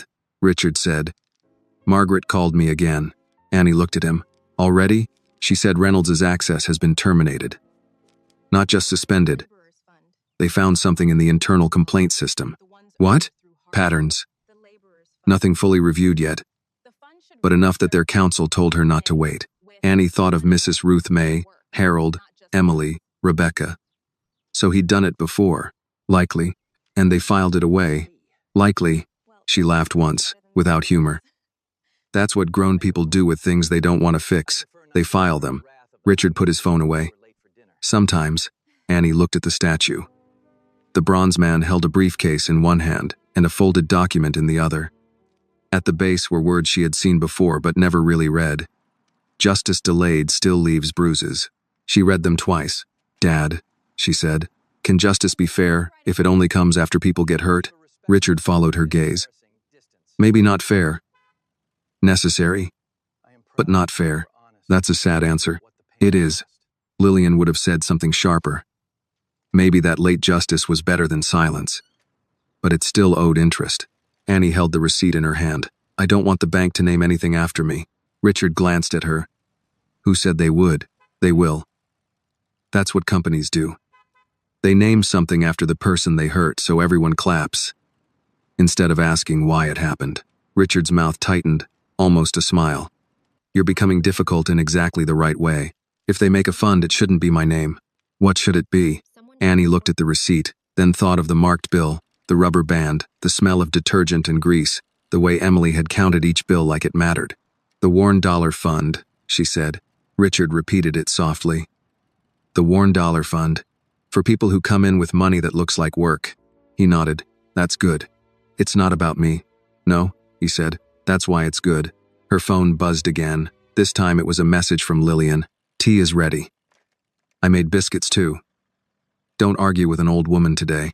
Annie showed Richard. He read it and stood. "We should go, before she comes down here herself." She would. I know. Annie put the papers back into her bag and reached for her bicycle. Richard looked at the front tire but wisely said nothing. This time, Annie did not refuse when he walked beside her. At the curb, she stopped. I'm still riding home. I know. You can follow behind if you have to be dramatic. I'll follow at a respectful and embarrassing distance. That sounds right. Before she pushed off, Richard touched her shoulder lightly. Annie. She looked back. I am proud of you. Not because you were strong in there, because you were honest about what it cost. That nearly broke through what she had been holding. She nodded once, put her foot on the pedal, and rode toward home. Behind her, the black sedan pulled into traffic slowly. Ahead of her, the streets of Atlanta opened under the late morning sun. In her bag was the receipt for $468. Online, strangers were already turning her into an argument, but on that bicycle, with worn sandals on the pedals and Lillian's biscuits waiting at home, Annie held on to the one truth no one could edit. She had earned the money. She had made the deposit, and she had not bowed her head. By the time Annie turned onto her street, the front tire had started to sag. She felt it in the handlebars first, that soft pull to the left, the kind she usually ignored until the bike began to complain. Richard's sedan rolled half a block behind her, slow enough to annoy every driver stuck behind him. One man honked. Richard did not move faster. Annie almost laughed. Almost. The little house came into view with its narrow porch, chipped white railing, and 2 clay pots of basil Lillian kept alive through stubbornness more than gardening skill. Lillian was already standing in the doorway, still in her blue robe, one hand on her hip. Annie stopped at the curb. Richard's car pulled in behind her.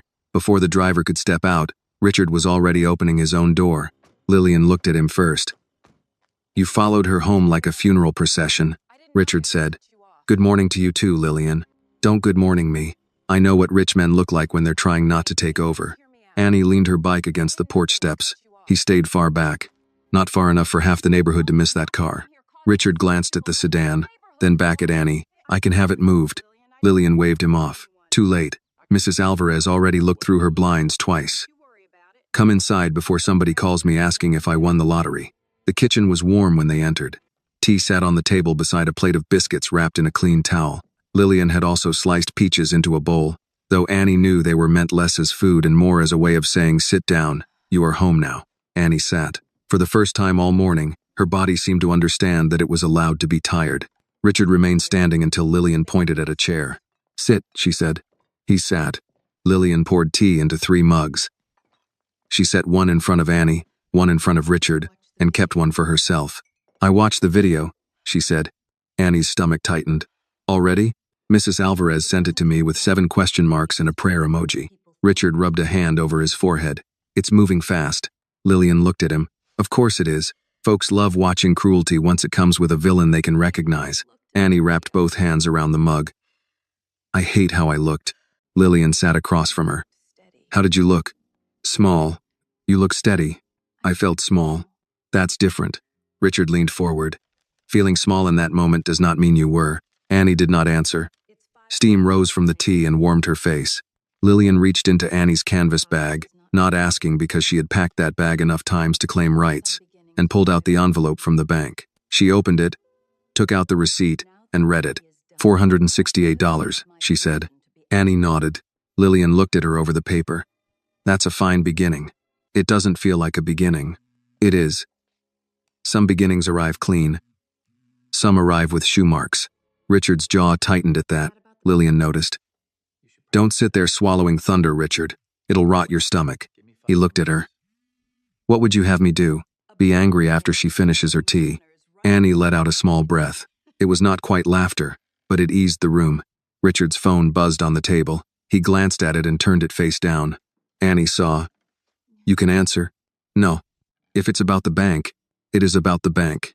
It can wait 5 minutes. Lillian nodded approval. Look at that. A billionaire learning manners in my kitchen. Richard almost smiled. You taught me, years ago. And you forgot plenty. Annie looked between them.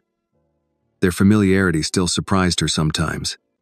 Richard and Lillian came from different worlds, but they shared one responsibility, and both treated it as sacred.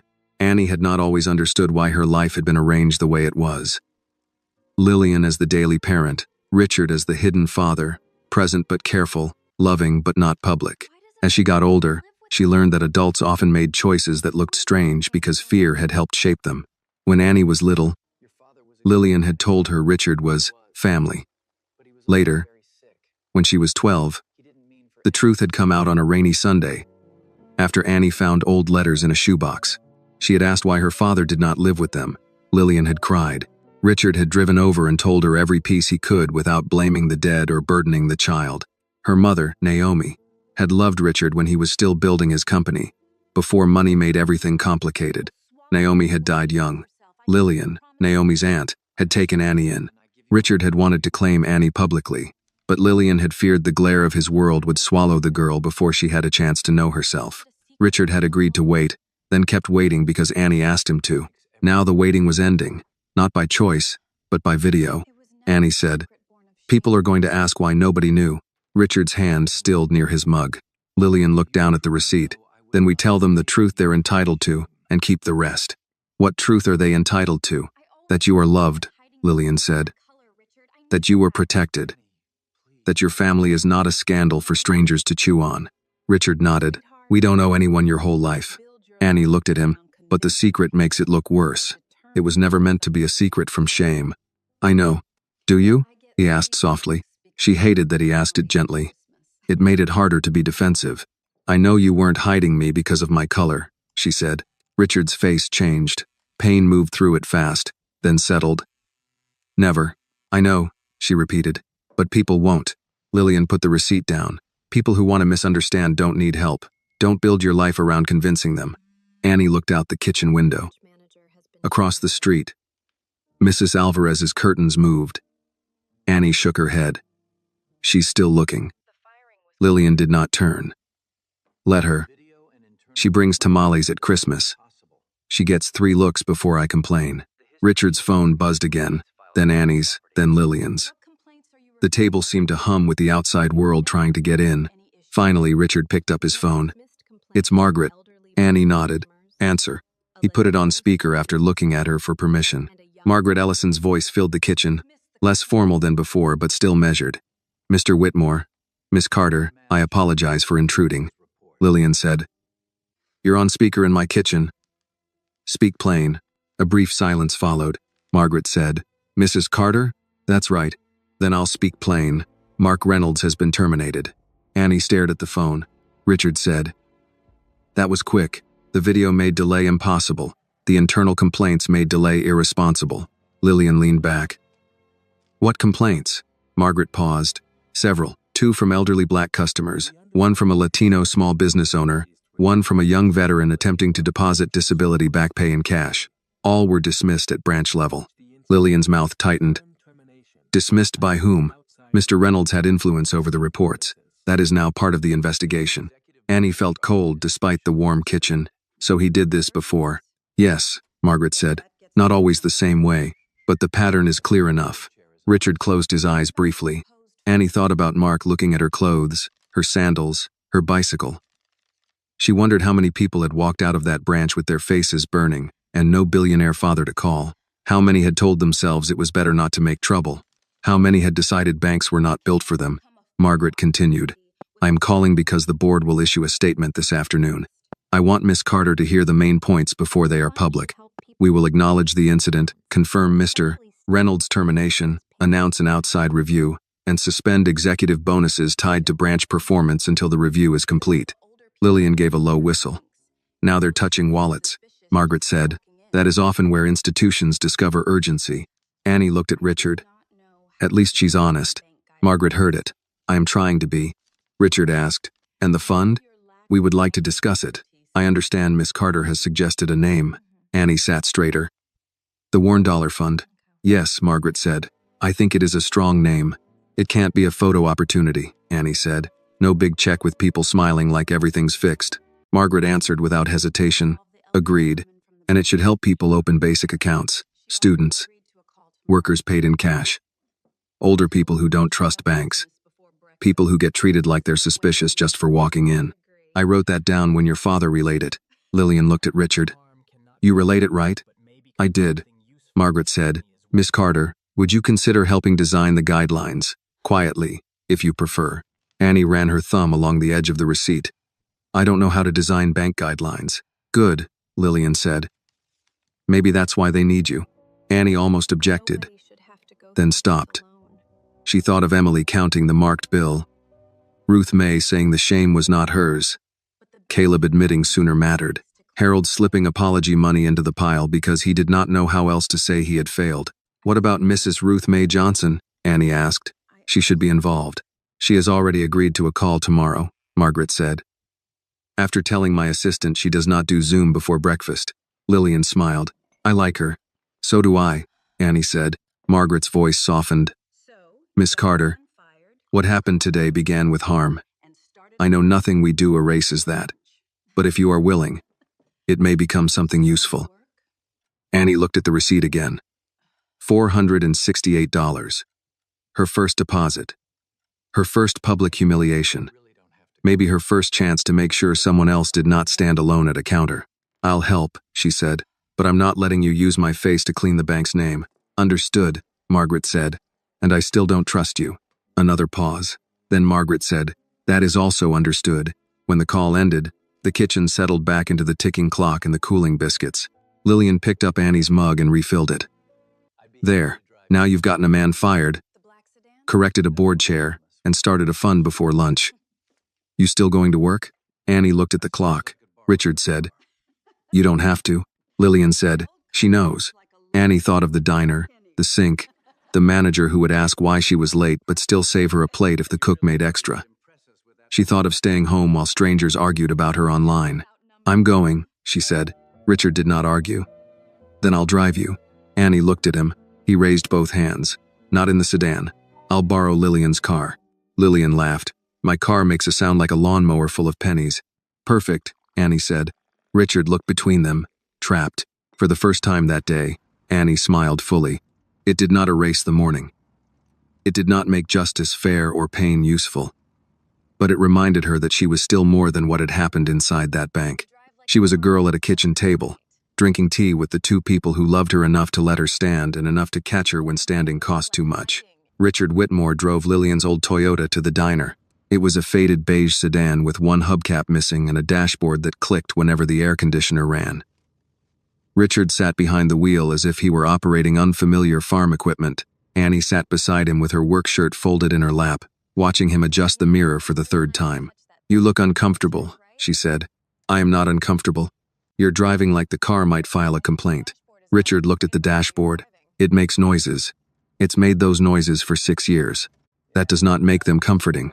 Annie leaned her head against the window and smiled a little. Outside, Atlanta moved through late morning traffic, sunlight flashing over windshields, people crossing streets with coffee cups, construction workers eating early lunches from foil containers.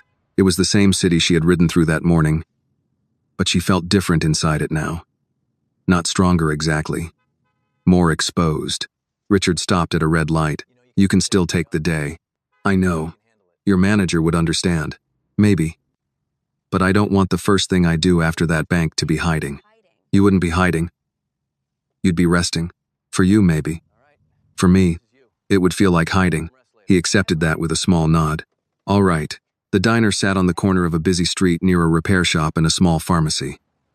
The sign above the door read Mabel's Table, though Mabel had passed away years ago, and her nephew ran it now. The place served grits, meatloaf, chicken sandwiches, peach cobbler, and coffee strong enough to make old men argue about politics before 9 in the morning. Annie worked there 3 days a week, sometimes 4 when someone called out. She washed dishes, wiped tables, packed takeout, and helped wherever the rush demanded. It was not glamorous work, but it was honest, and Annie liked the rhythm of it. Plates came in dirty. She made them clean. No mystery, no hidden judgment dressed up as policy. Richard pulled into a parking space near the back. You sure you don't want me to come in? He asked. Annie looked at him. Absolutely not. I can sit in a booth. That would make it worse. I could order coffee. Dad. He lifted both hands. Understood. She opened the door, then paused. Thank you for driving me. Thank you for letting me. That answer stayed with her as she walked toward the employee entrance. Richard waited until she was inside before pulling away. She knew because she looked back through the small window by the kitchen door. The kitchen was already loud. Pans clattered. Somebody laughed near the grill, and the smell of onions, coffee, and fryer oil wrapped around her like a familiar coat. Luis, the line cook, looked up from the flat top. There she is, he said. Internet famous. Annie stopped. Please don't. He raised both hands, spatula in one. I'm not joking.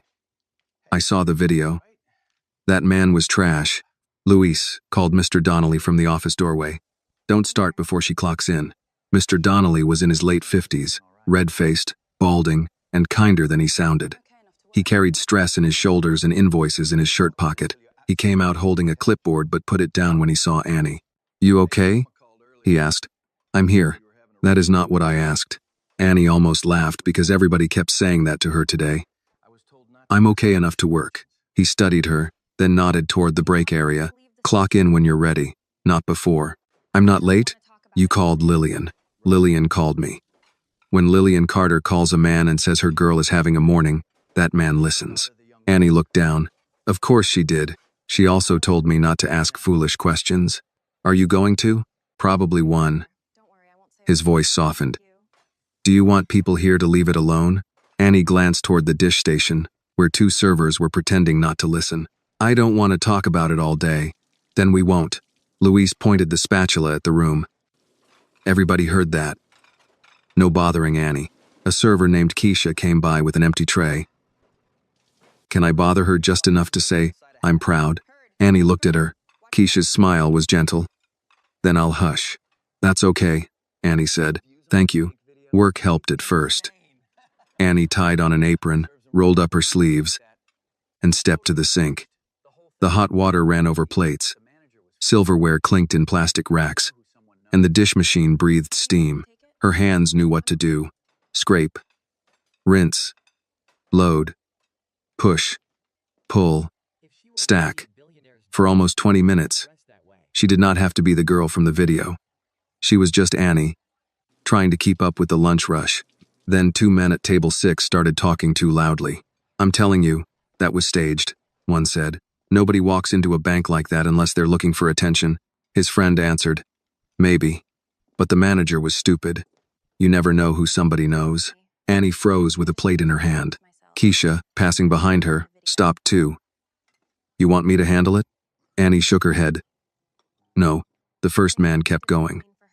That's the thing. If she was really some billionaire's daughter, why dress like that? Whole thing smells like a setup. Annie put the plate down.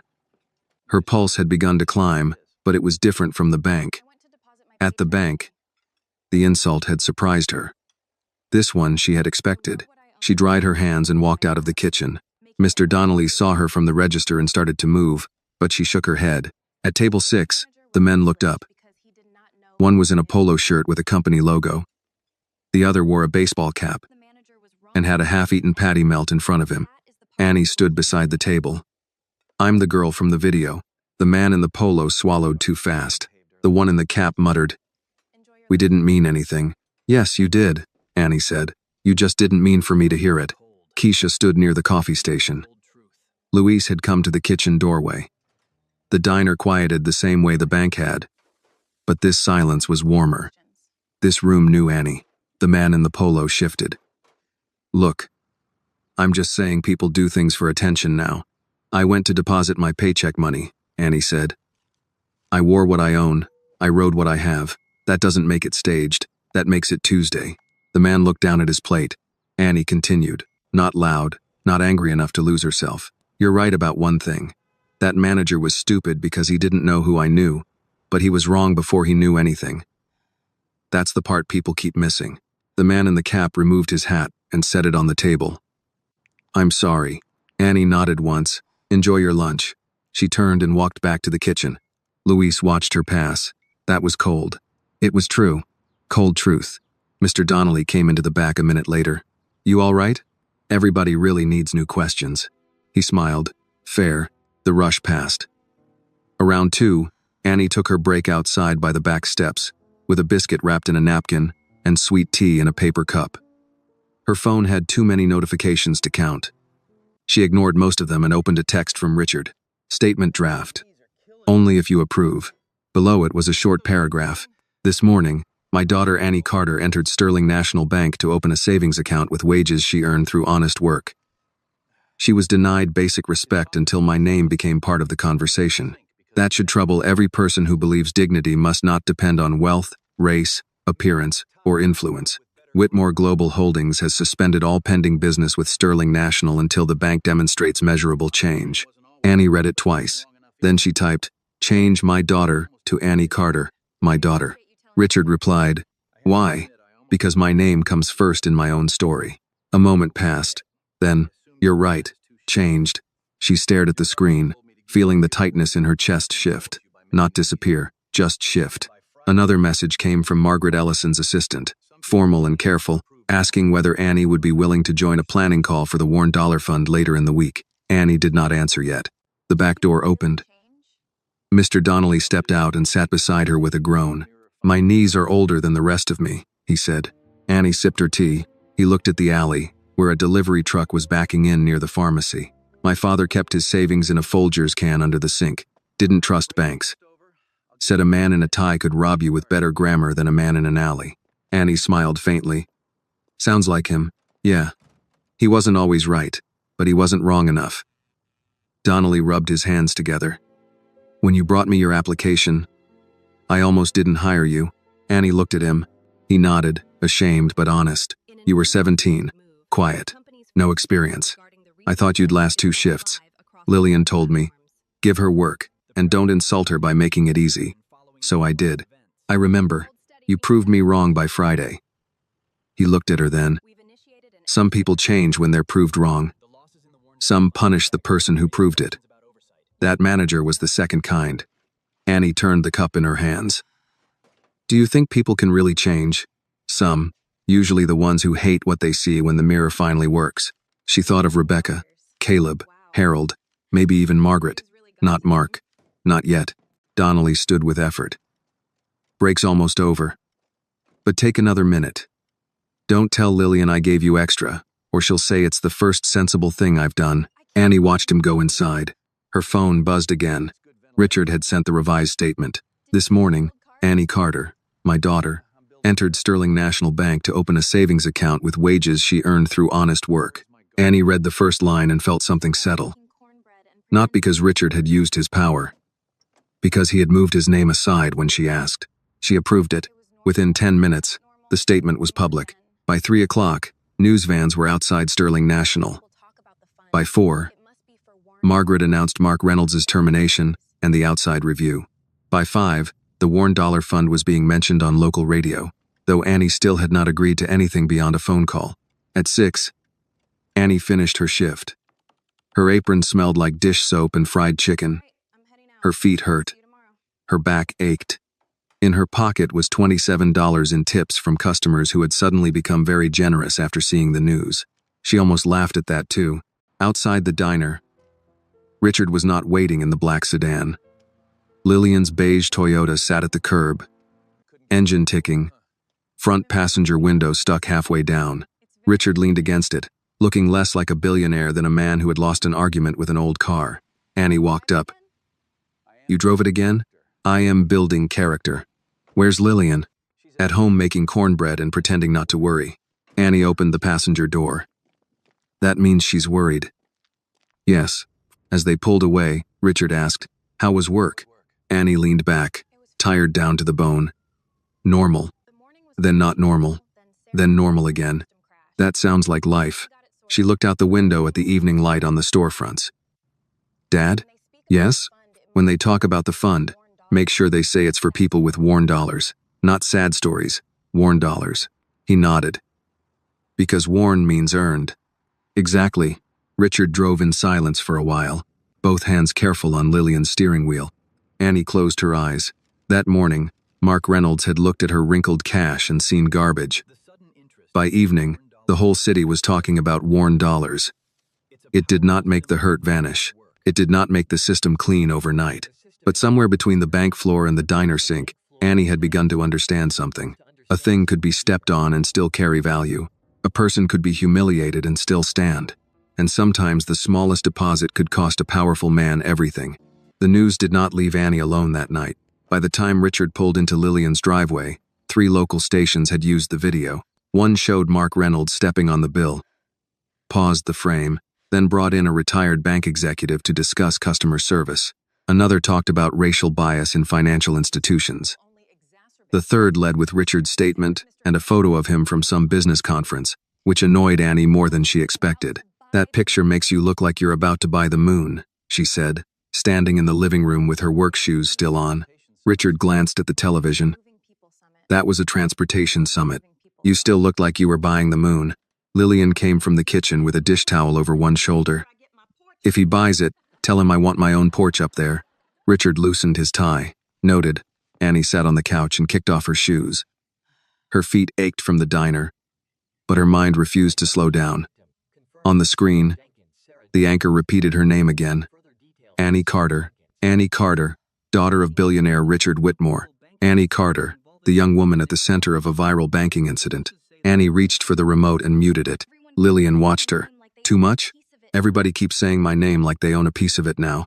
Richard sat in the armchair near the window. He looked tired, though he tried to hide it. "We can ask them to stop using your image." "They won't." "No," he admitted. "Not all of them." Annie leaned back. "I don't understand why seeing someone get humiliated makes people want to watch it over and over." Lillian sat beside her. "Because some folks are looking for justice. Some are looking for entertainment. It takes time to tell them apart." The doorbell rang before Annie could answer. All 3 of them looked toward the front door. Lillian stood first. "If that's Mrs. Alvarez with gossip, I'm charging admission." Richard rose with her, but Lillian pointed at him. "Sit. A man in a suit at my door will make the whole block worse." She opened the door halfway. Annie heard a woman's voice, low and careful. A moment later, Lillian turned back. "It's Emily from the bank." Annie sat up. Emily Parker stood on the porch in a plain sweater and jeans, looking younger without the teller counter between them. She held a small paper bag in both hands. "I'm sorry to come by," Emily said. "Mrs. Carter, Mr. Whitmore, I know it's late. I asked Margaret's office to pass along the address, but they said they couldn't. Mrs. Ruth May gave it to me after making me promise I wasn't bringing trouble." Lillian opened the door wider. "Ruth May has good instincts. Come in." Emily stepped inside and looked at Annie. "I won't stay long." Annie stood. "Is something wrong?" "No. I just..." Emily glanced at the television, saw the frozen news image, and looked away. "I couldn't go home without saying this to you, without a counter between us." Richard remained quiet. Emily held out the paper bag. "These are from the bakery next to the bank." The owner saw the video. "He said to tell you he's sorry it happened on his street. I was going there anyway, so he gave me these." Lillian took the bag and opened it. Apple fritters. She looked at Emily with new respect. "You may stay 5 minutes longer." That helped Emily breathe. Annie said, "You didn't have to come. I did for me." Emily clasped her hands together. "I keep thinking about the second before he stopped me. I was going to count your money. Then he said not to, and I let his voice become bigger than what I knew was right. You spoke up later. Later matters, but later still leaves a person standing alone first." Annie remembered saying almost the same thing to Caleb. Sooner matters. Hearing it return from someone else made the day feel connected by threads she had not seen at first. Emily continued. "My father called me after the video came out. He said, 'That girl asked you to count her money. Next time, count it before fear gets a vote.'" Lillian nodded. "Your father sounds useful." "He is." Emily smiled faintly. "He also said if I get fired, he has a spare room and bad cooking." Richard said, "You won't be fired." Emily looked at him, uncertain whether to be grateful or cautious. He added, "Not for telling the truth." Emily nodded. "Thank you." Annie studied her. "What happens at the branch tomorrow?" Emily's shoulders dropped. "Corporate is sending temporary managers. Everyone has to give formal statements. They're reviewing old complaints. Rebecca cried in the break room after you left." Lillian made a small sound. "Tears can be honest or convenient." "I don't know which hers were," Emily said. "Maybe both." Annie appreciated that answer. Emily looked down at her hands. "Caleb feels awful. He kept saying he should have refused the order right away." "He told the truth," Annie said. "He said that's not the same as stopping it." "No," Annie said. "It isn't. The room grew quiet, but not cruelly. Everyone there understood the sentence was not meant to punish Caleb. It was meant to leave the truth where it belonged. Emily reached into her purse and pulled out a folded piece of paper. There's one more thing. I found this in my locker. I wrote it during lunch after the statement came out. It's not official. It's just names. She handed it to Annie. Annie unfolded it. There were 6 names written in blue ink, with phone numbers beside 4 of them. What is this? People who came into the branch before. People I remember because something felt wrong, but I didn't know what to do with it then. An older man with a veteran's cap. A woman who brought cash from a church fundraiser. A landscaper who tried to open a business account. I don't know if all of them had complaints. I just remember Mark treating them like they were wasting his air. Richard leaned forward slightly. You understand that list could matter? Emily nodded. That's why I didn't give it to corporate first. Margaret's earlier honesty came back to Annie, but so did the old habit of institutions smoothing sharp edges. Annie looked at Richard. Can your lawyers contact them without scaring them? Yes, carefully, only if they consent. Emily seemed relieved. Good. They deserve to be asked by somebody who isn't trying to protect the bank first. Annie folded the paper again. Thank you. Emily's eyes shone. You shouldn't have to thank me for being late to decency. Maybe not, Annie said, but I can thank you for arriving. Emily pressed her lips together and nodded. Lillian packed 2 fritters into a napkin and handed them to her. For your father, tell him his advice was good. Emily laughed softly. I will. After Emily left, Lillian locked the door and returned to the living room. Richard took the list from Annie only after she gave it to him. I'll have someone start with public records, he said. No pressure, no surprise calls from men who sound like subpoenas. Good. The television, still muted, changed to a panel discussion. A headline ran along the bottom. Whitmore heiress humiliated at bank. Annie stared at it. Turn it off. Lillian did. The room felt better in the dark reflection of the blank screen. Heiress, Annie said, almost to herself. This morning I was a girl with dirty money. Now I'm an heiress. Richard's face tightened. You are Annie. Not to them. To us, Lillian said. And us came first. Annie sat with that. Richard's phone buzzed again. He checked it, then looked at Annie. Margaret wants a call in the morning. She says they'll announce the outside review and invite affected customers to come forward. Will they actually listen? I don't know. Lillian crossed her arms. Then make them. Richard looked at her. That is the plan. Annie picked up the folded receipt from the coffee table. $468. It seemed strange that such a small number had opened such a large door. I don't want this to become just about Mark, she said. Richard nodded. It won't. People like him don't grow in empty rooms. Somebody waters them. Lillian looked at her for a long moment. You sound like your mama when you say things like that. Annie went still. Richard did too. Lillian's face softened with old grief. Naomi could cut a lie clean in half and still make you feel she was offering you tea. Annie looked down at the receipt. Her mother was mostly photographs, stories, and the ache adults carried when they said her name. Some days Annie wished for one ordinary memory of her. A voice. A hand. A smell. Something not borrowed. What would she say about today? Annie asked. Lillian sat beside her again. She'd be furious first, then proud, then furious again because pride doesn't cancel what happened. Richard's voice was rougher when he spoke. She would have stood right beside you. Annie looked at him. You think so? I know so. That helped and hurt at the same time. Later, after the fritters were eaten and Richard's driver had quietly taken the sedan away from the curb to calm the neighborhood, Annie went to her room. She set the bank envelope on her desk beside her college brochures. Then she took the receipt and taped it to the wall above the desk. Not straight, but close enough. She did not tape it there because it was proof that a bank had accepted her money. She taped it there because it was proof that she had not left before it did. Her phone buzzed one last time. A message from an unknown number. Miss Carter, this is Ruth Mae Johnson. Emily gave me your number, after I asked in a way that made refusal difficult. You did good today. Rest now. Tomorrow we'll ask more of you. Annie smiled for real. She typed back. Yes, ma'am. Thank you. Then she sat on the edge of her bed in the quiet room, looking at the receipt on the wall. Outside, a dog barked, a car passed, and Lillian moved around the kitchen putting things away. Life had not returned to normal. Maybe it never would in exactly the same way. But Annie understood something she had not understood that morning. Her $468 had not bought respect from Sterling National Bank. Respect, should never have had a price. What it had bought was a record, a receipt, a mark in the world that said she had come in with worn dollars, honest hands, and her head up. And when a man tried to turn her away, the truth stayed. Morning came before Annie was ready for it. She woke to the smell of coffee and bacon, the low murmur of Lillian's radio, and the quiet scratch of tree branches against her window. For 3 seconds, she forgot the bank. Then she saw the receipt taped above her desk and remembered everything at once. $468. Her first savings deposit. The video, Mark's shoe, Richard's voice on speaker. The whole world pressing its face against a moment she had wanted to survive privately. She sat up and rubbed her eyes. Her phone was face down on the nightstand, where she had left it on purpose. Even turned over, it seemed loud. She knew messages were waiting. Some kind, some cruel, some from people who had not spoken to her in years but now wanted to say they had always known she was special.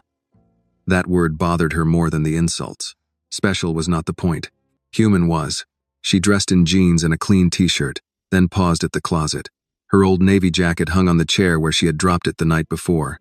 Part of her wanted to shove it into the laundry basket and not see it for a week. Another part of her wanted to wear it again so the world would understand it had not been the problem.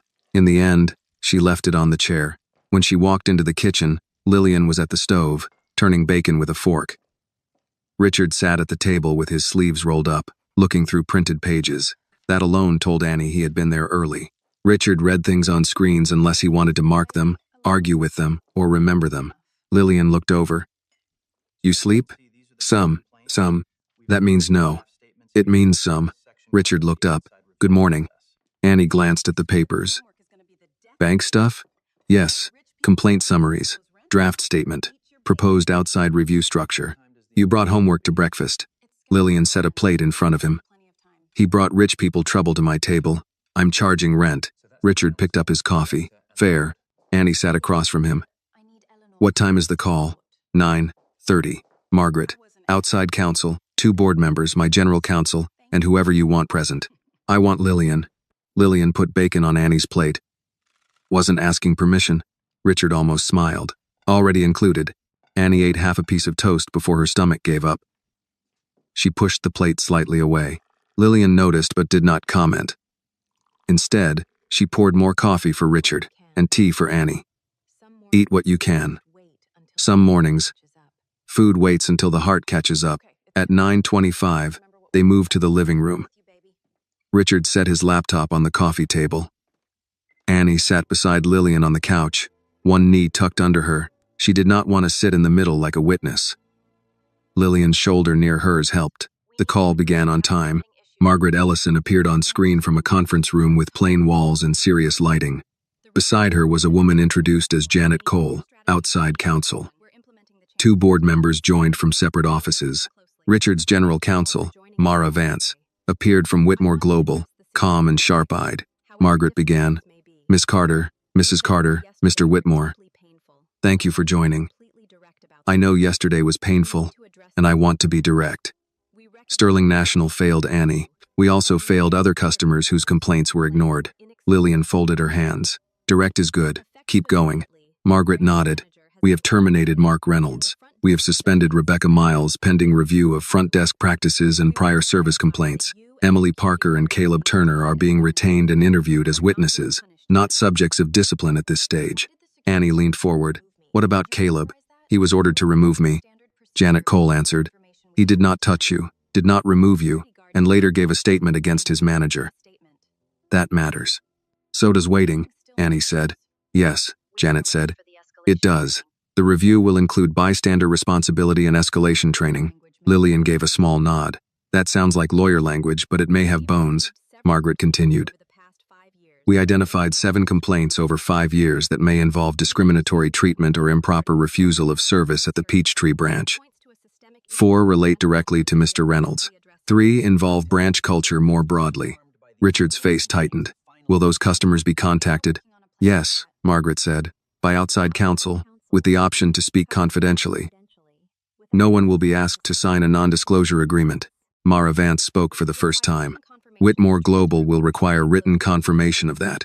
You'll have it today, Margaret said.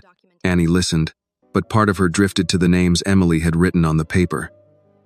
The veteran, the churchwoman, the landscaper, people who had walked into the same polished lobby and left carrying something heavier than money. Margaret said, "Now, regarding the Worn Dollar Fund." Annie sat straighter. A board member, a man named Charles Whitcomb, cleared his throat. "Before we discuss naming, I want to express concern that the phrase may imply sterling mishandled currency broadly. From a branding perspective," Lillian leaned toward the laptop. "From a living perspective, that name is the only honest thing I've heard yet." Charles blinked. Richard looked at his coffee. Margaret did not smile, but something near her eyes shifted. "Charles, let's not lead with branding," Annie said. "If the fund is about protecting the bank's image, I'm not joining." "It isn't," Margaret said. "Then the name stays." Charles tried again. "Miss Carter, we only want to ensure the program is framed positively." Annie looked at him through the screen. "People bring worn dollars because they work. They fold them into aprons, glove boxes, church envelopes, coffee cans, jacket pockets. They bring what they have. If the bank is embarrassed by that image, then the fund is already fake." The room on the screen went quiet. Lillian reached over and squeezed Annie's hand once. Margaret said, "The name stays." Charles looked down at his notes. Margaret went on, "The fund would support low-barrier savings accounts, financial literacy workshops, fee waivers for qualifying first-time customers, and community outreach through churches, diners, laundromats, veterans groups, and small business associations." Annie heard the list and thought it sounded decent but distant. "Don't make it all workshops." Margaret looked at her. "What do you mean? People who work 2 jobs don't always have time to attend a workshop so a bank can teach them how to be respectable with money. Some already know money better than bankers do. They know how to stretch it, hide it, save it, borrow it, lend it, and make it last until Friday." Lillian murmured, "That's right." Annie continued, "Have bankers go where people are. Saturday mornings, church basements, community centers, the diner, laundromats, places where people already carry cash because that's how they live." Janet Cole wrote something down. Annie added, "And train tellers to help without making people feel stupid. If somebody brings cash in a rubber band, don't look at them like they failed a test." Margaret nodded. "That can be part of the program." "No," Annie said. "That has to be the program." Richard watched her with quiet pride. He did not speak for her. He did not need to. Mara Vance said, "Whitmore Global can offer matching funds if the structure is independent and community-led." Margaret turned slightly. "Matching at what level?" Richard answered. "Sterling's initial contribution, dollar for dollar, up to 10 million. Charles sat up quickly. Lillian looked at Richard. "You just say numbers like that before finishing coffee?" He kept his eyes on the screen. "Sometimes." Annie frowned. "Dad." He looked at her. "It doesn't buy your name. It supports your idea. Only if you approve." That mattered. She looked back at the screen. "The fund needs people like Mrs. Ruth May on the board," Margaret said. "Agreed. And not just one community person for a photograph." "Agreed. And reports should be public. How many accounts opened? How many complaints? How long complaints take? What happens when employees mistreat people?" Janet nodded. "That is measurable." Annie almost laughed. "Good. I accidentally spoke lawyer." Lillian patted her hand. "Don't make a habit of it." For the first time, even Margaret smiled faintly. Then the call shifted to the public statement. Margaret read a draft acknowledging Annie by name, confirming Reynolds's termination, announcing the review, and committing to the Worn Dollar Fund. Annie stopped her twice. Once when the draft said "unfortunate incident." "Don't call it unfortunate," she said.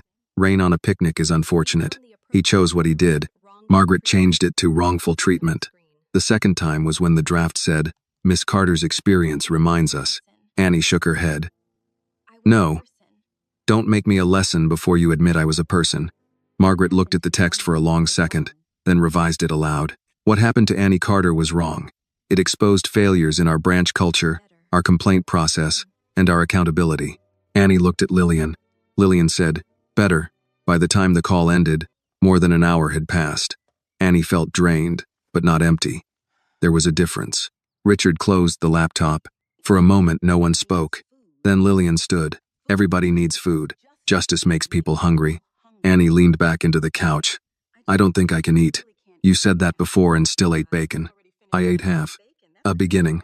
Richard gathered his papers. You were remarkable. Annie looked at him. I was tired. Both can be true. Lillian returned with biscuits and set the plate down. That fund better do what they say. It will, Richard said. Lillian pointed at him. Don't say that like money is enough. It isn't. Good. Then remember it. Annie looked toward her room, where the receipt was taped above her desk. Yesterday, that paper had meant she had opened an account. Today, it had become something else. A reminder that a small deposit could force large doors open, but only if people kept pushing after the cameras moved on. Her phone buzzed. A message from Mrs. Ruth Mae Johnson. Heard they want me on a board. I told them I don't sit on anything that doesn't move. You in? Annie smiled and typed back. I'm in if you are. The reply came fast.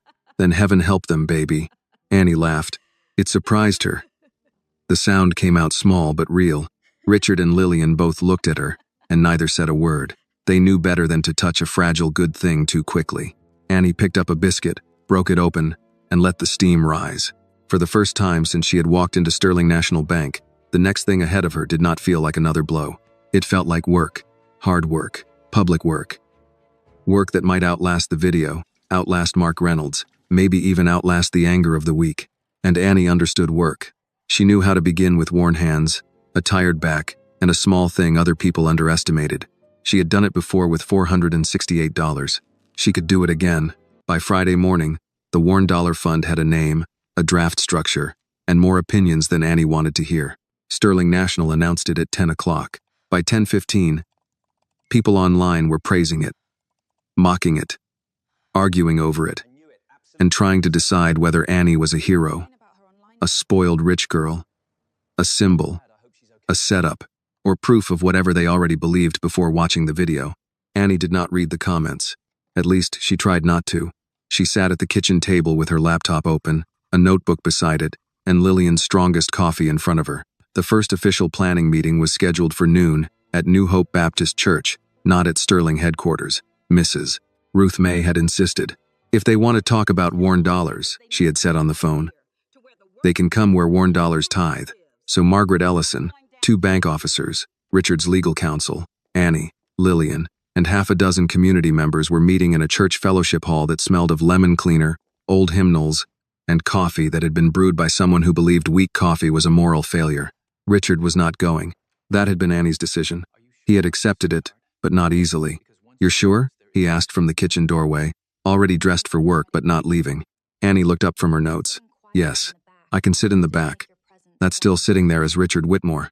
I can be quiet. You're never just quiet in a room like that.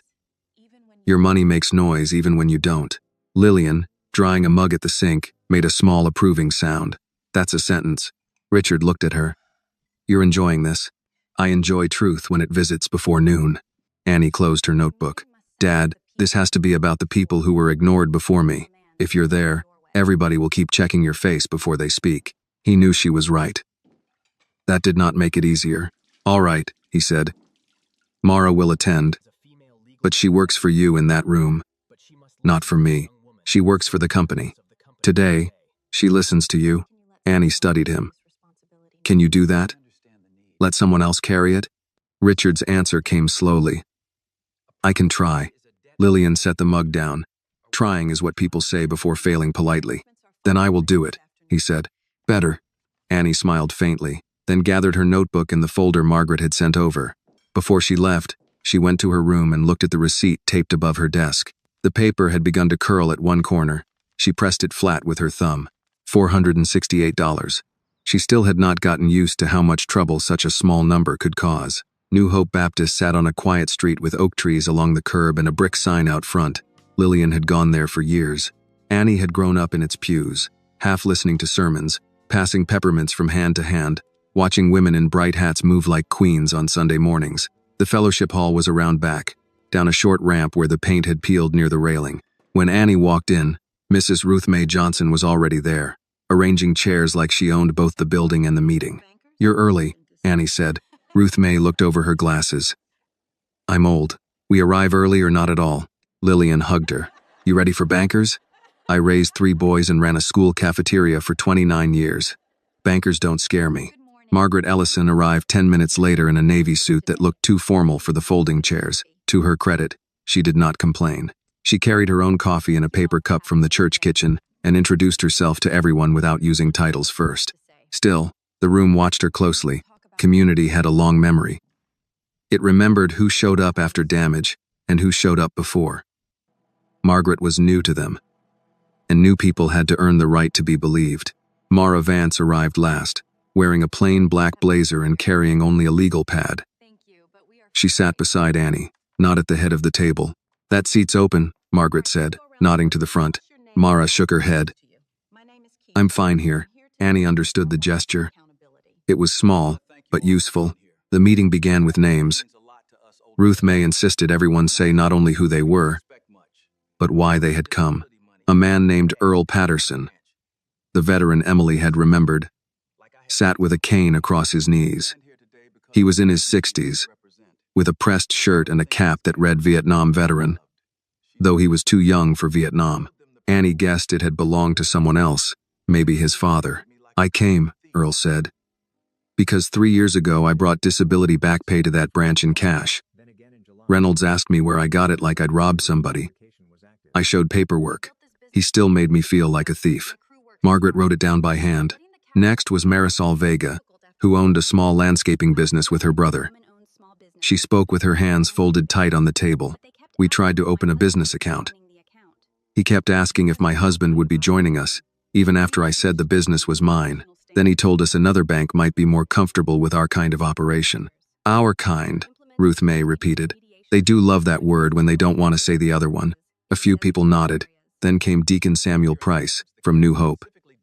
He had brought records from a church fundraiser, cash meant for a roof repair. Mark had made him wait 2 hours, then suggested the church use a more appropriate community credit union. Samuel looked at Margaret. We knew what appropriate meant. Margaret's pen stopped for a second.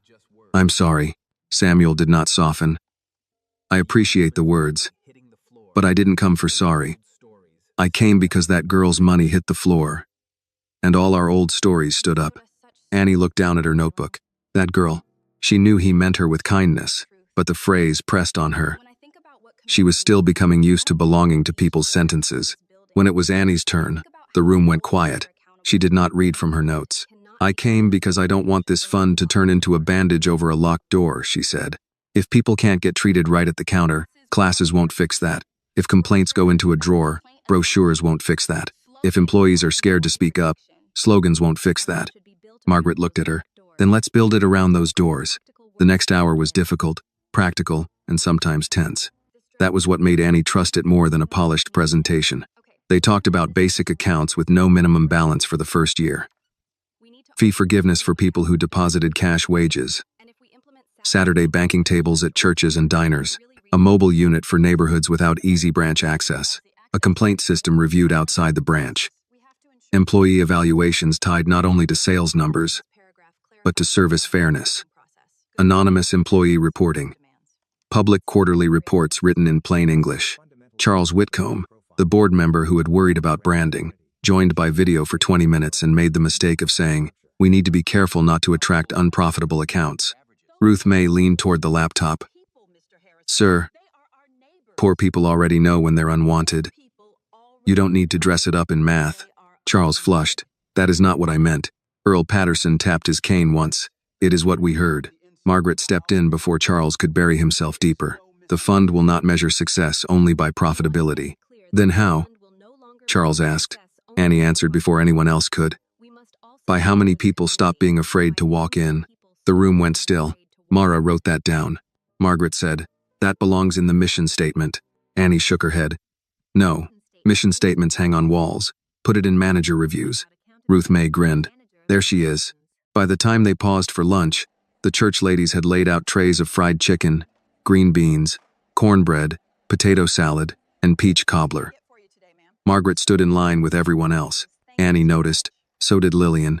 At a round table near the back, Margaret sat with Annie, Ruth May, Lillian, and Marisol. For a while, they ate without talking business. Then Margaret said, "My father kept cash in envelopes." Ruth May looked up. "Did he?" "Yes. Rent, groceries, emergency, Christmas. He trusted banks for some things, but not all things. Lillian passed the cornbread. Most folks who lived through hard times had envelopes. Margaret took a piece. I forgot that. Annie looked at her. How? Margaret did not take offense. By spending too many years in rooms where money moved as numbers on screens. After a while, people start talking like cash is inconvenience, instead of someone's Saturday night shift. Marisol nodded. Or 3 lawns in August. Or a church fish fry, Ruth May said. Or diner tips, Annie added. Margaret looked at her plate. Then we build the fund so the bank remembers. After lunch, a local reporter arrived outside the church. Someone must have tipped them off. Annie saw the camera through the window and felt her stomach drop. Margaret noticed. I can ask them to leave. Ruth May stood. No, I'll go. Annie blinked. You? Ruth May adjusted her cardigan. Baby. I've waited 74 years to tell a banker story while somebody holds a camera.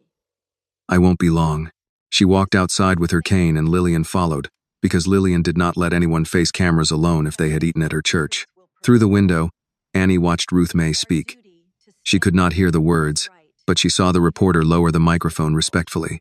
Ruth May pointed once toward the fellowship hall, then once toward the street, then touched her chest. When she came back in, Annie asked, What did you say? Ruth May sat down. I said this fund better not be a ribbon cutting for guilt. I said Warren dollars built this country's kitchens, churches, roads, and nurseries. And it's time banks learned to bow their heads a little when those dollars come through the door. Mara looked up from her notes. May I quote that?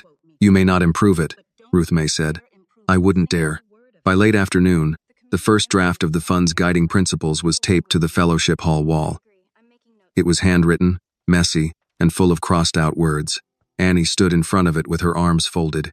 The first line read, The Warren Dollar Fund exists to make fair banking reachable for people whose money shows the work it took to earn it. Annie read it twice. It was not perfect. Nothing was. But it was real enough to begin. Margaret came to stand beside her. You did good work today. Annie kept looking at the paper. We all did. Yes, Margaret said. We did. Annie appreciated that she accepted the correction. As people began folding chairs and stacking plates, Annie's phone buzzed. A message from Richard. How did it go? She looked around the hall. Ruth May arguing with Charles Whitcomb on speakerphone, Lillian packing leftover cornbread, Earl Patterson giving his number to Mara, Marisol laughing with Emily, who had arrived after her shift still wearing her name tag. Annie typed back, hard, useful, not finished. Richard replied, That sounds like the truth. Annie slipped the phone into her pocket. Outside, the afternoon light fell across the church parking lot. Her bicycle was locked near the ramp, the front tire finally full because Richard had sent someone, quietly, to fix it while she was inside. He had not replaced the bike. He had listened. Annie touched the tire with her foot and smiled despite herself. Then she looked back at the fellowship hall, where worn dollars had become more than a phrase. They had become names, faces, complaints pulled from drawers, and people who refused to be filed away again. For the first time since Mark Reynolds had stepped on her money, Annie felt the story moving somewhere larger than pain, not away from it, through it. The first public meeting for the Warren Dollar Fund was held 2 weeks later in the Fellowship Hall at New Hope Baptist, though Margaret Ellison had argued at first for a downtown conference room. Mrs. Ruth May shut that down over the phone. People who've been made uncomfortable in banks don't need to begin healing under a chandelier, she said. Bring the meeting where they know the parking. So they did.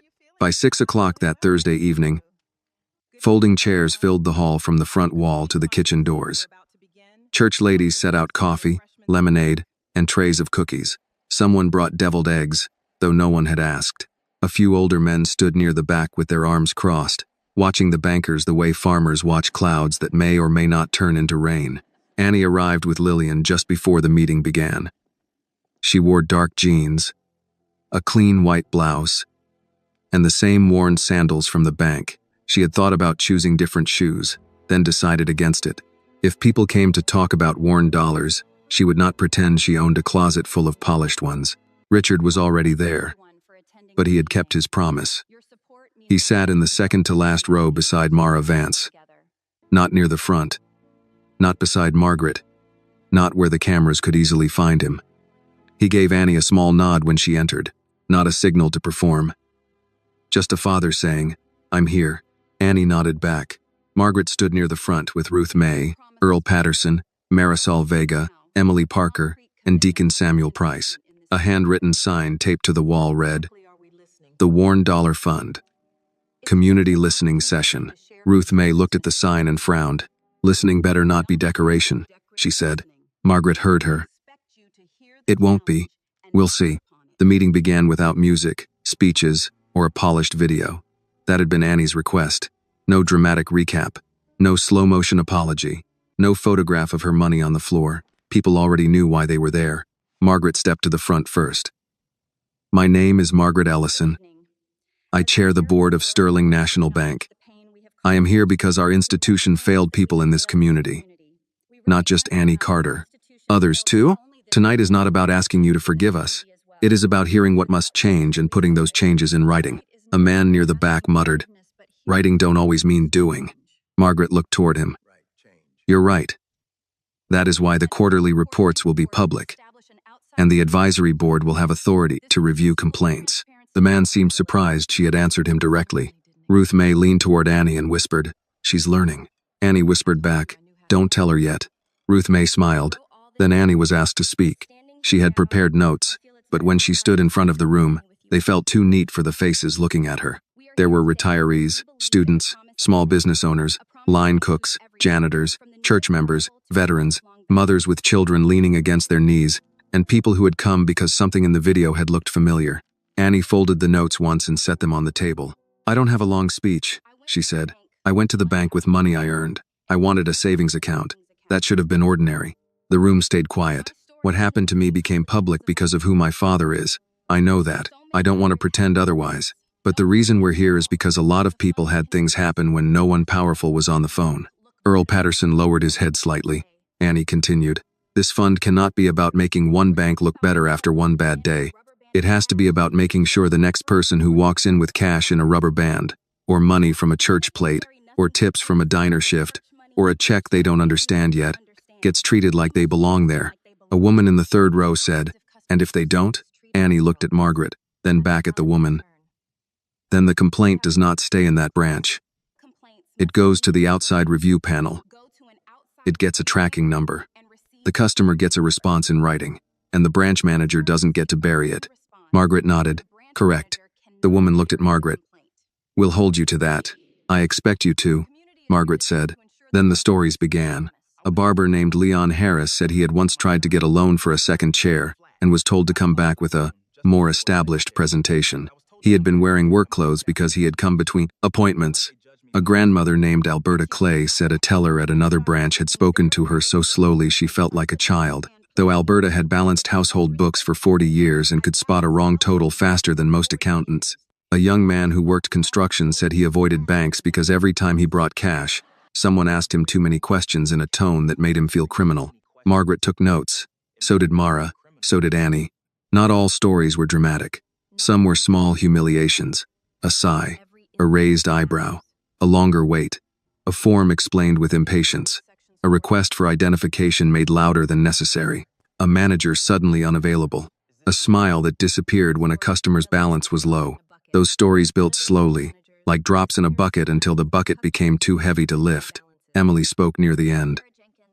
She stood from the side row, still in her bank clothes, name tag removed. "I work behind the counter," she said, "and I need to say something to the people who come to counters. Sometimes the person helping you is scared too. Scared of a manager, scared of policy, scared of losing a job. That doesn't excuse silence. I know that now. But if this fund is going to work, employees need a way to report what they see without being punished for telling the truth." A few bank employees from other branches nodded. Margaret wrote that down. "Anonymous reporting will be included." Ruth May lifted a finger. "Anonymous is good. Protected is better." Margaret nodded again. "Protected reporting." Annie added it to her notes. At the back of the room, Richard watched without speaking. Once, Annie caught his eye. He looked proud, but he also looked humbled. In his world, meetings often began with numbers and ended with decisions. This one began with pain and asked numbers to catch up. Near 8 o'clock, Deacon Samuel stood to close the session. He was supposed to offer a brief prayer, but first he looked around the room. My grandmother used to say justice is not always fair when it arrives late, because late justice still leaves folks buried, broke, tired, or bitter. But she also said silence is worse, because silence teaches wrong men they are safe. The room held still. So tonight, he said, we are not pretending late is fair. We are saying late is no excuse to stay quiet. Lillian murmured, Amen. After the meeting, people did not leave quickly. They stood in circles, exchanging numbers, shaking hands, arguing gently about details. A teenager asked Annie if she was going to college. A retired teacher told her to study law. Alberta Clay insisted Annie take home cookies because skinny girls carrying public burdens need sugar. Annie accepted because refusing would have taken more strength than eating them. Margaret approached while Annie was packing her notebook. You did well tonight, she said. Annie looked around the hall. They did. I just opened the door. No, Margaret said. You kept it open after someone tried to slam it. Annie did not answer right away. She was still learning how to receive praise without feeling trapped by it. Margaret handed her a printed sheet. The revised fund structure, community board majority, public reporting, protected employee reporting, mobile banking outreach, no minimum balance accounts, fee review, complaint tracking. The wording is plain, as requested. Annie scanned the page. This is a start. Yes, Margaret said. A start. Ruth May came up behind them. Don't look too pleased, Margaret. We meet again next month. Margaret gave a tired smile. I assumed as much. You assumed right. Outside, the night air was warm. People moved toward cars under the church parking lot lights. Annie walked with Lillian toward the ramp, carrying leftover cookies and a folder thick with notes. Richard joined them near the bicycle rack. May I say something now? Annie looked at him. Depends. I'm proud of you. That's allowed. I'm also proud that you didn't let me sit in front. That was never going to happen. I know.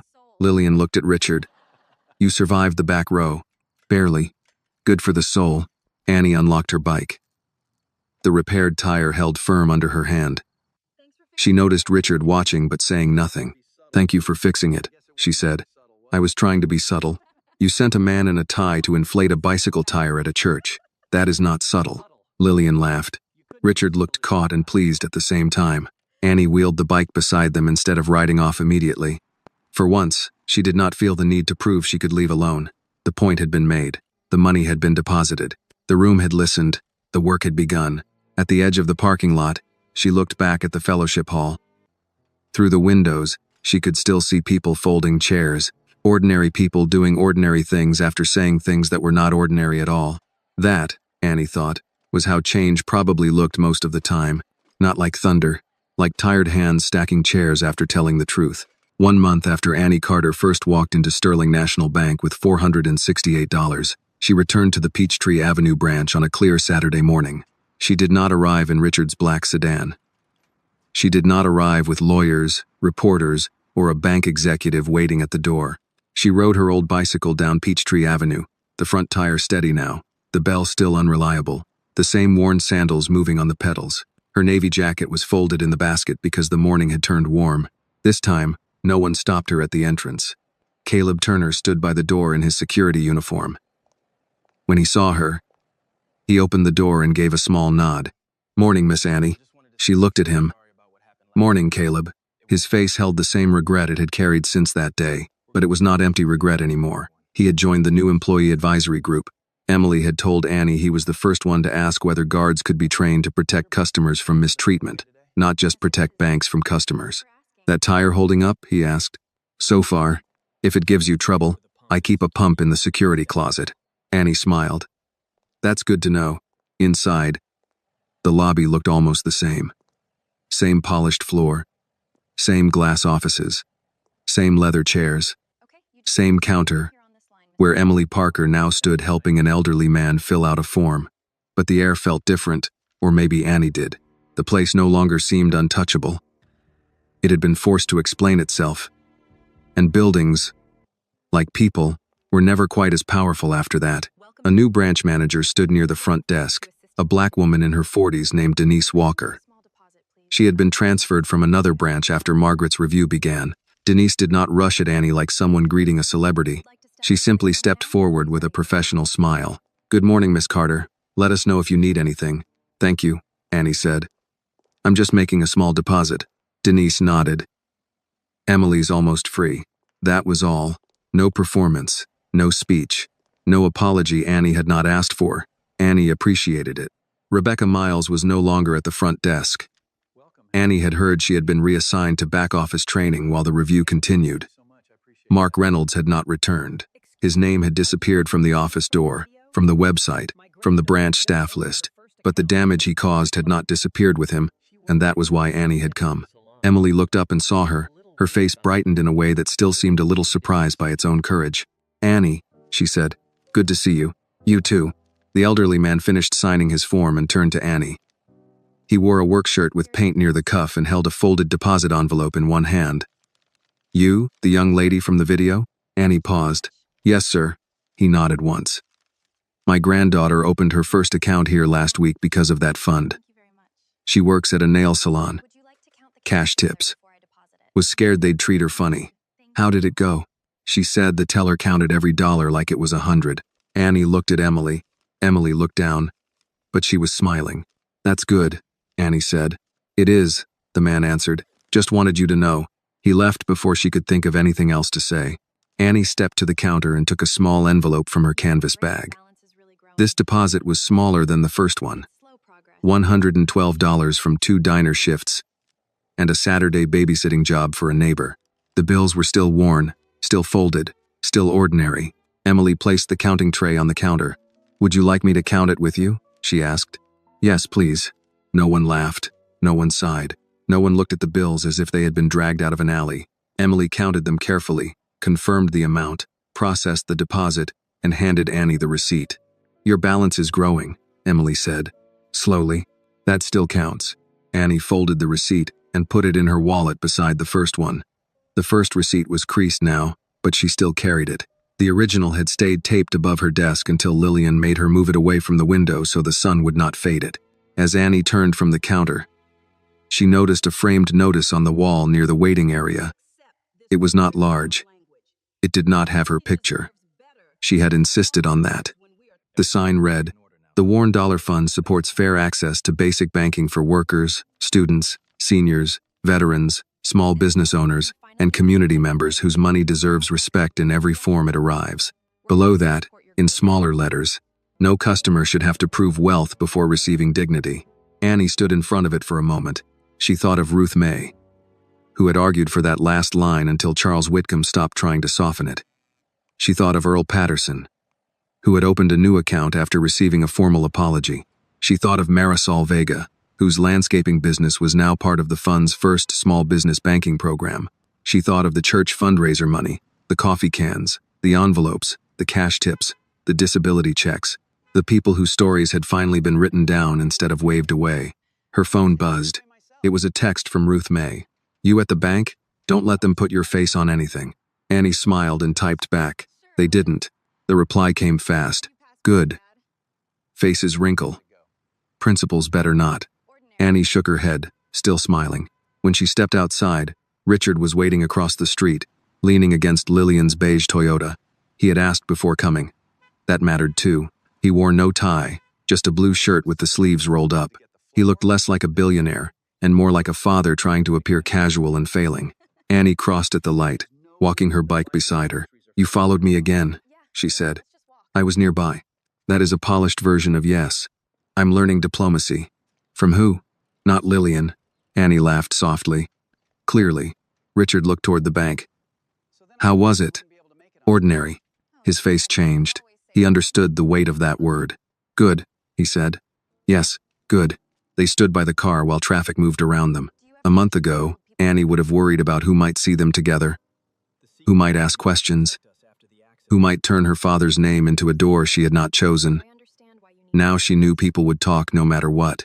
Secrecy had protected some parts of her life, but it had not protected her from being judged. Nothing could protect her from every cruel heart. What she could choose was how much of herself she surrendered to them. Richard opened the passenger door of the Toyota. "Lillian sent me to pick up flour, tea, and something called the right kind of cornmeal."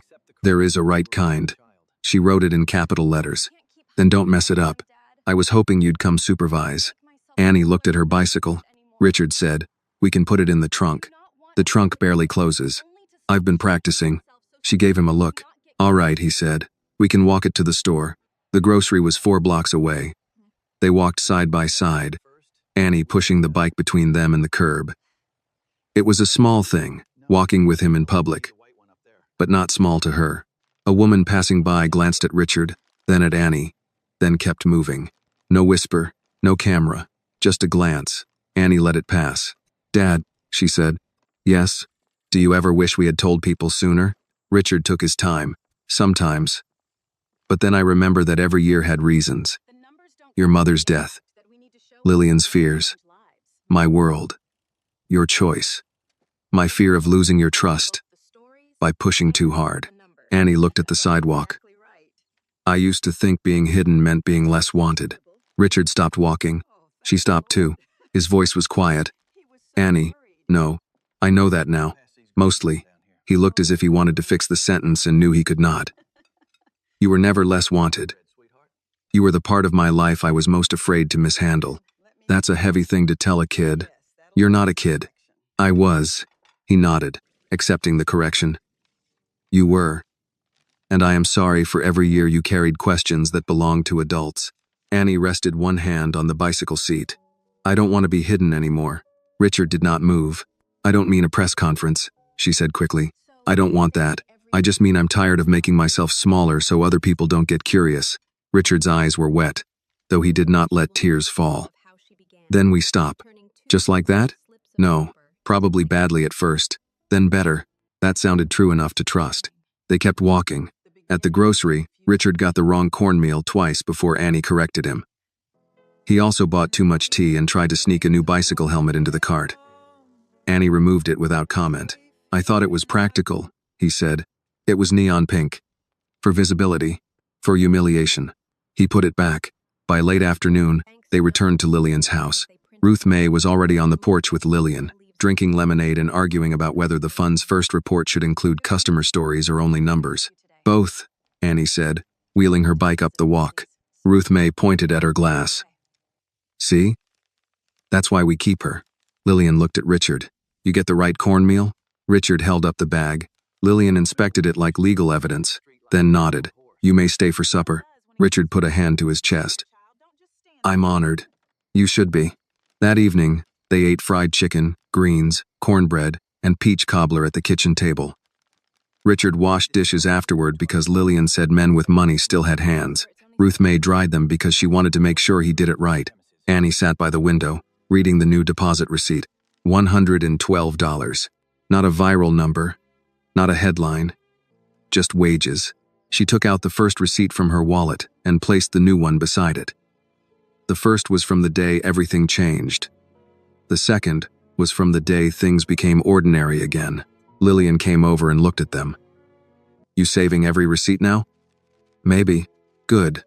One day you'll need proof of how you began." Annie looked at the 2 slips of paper. "I thought the money was the beginning."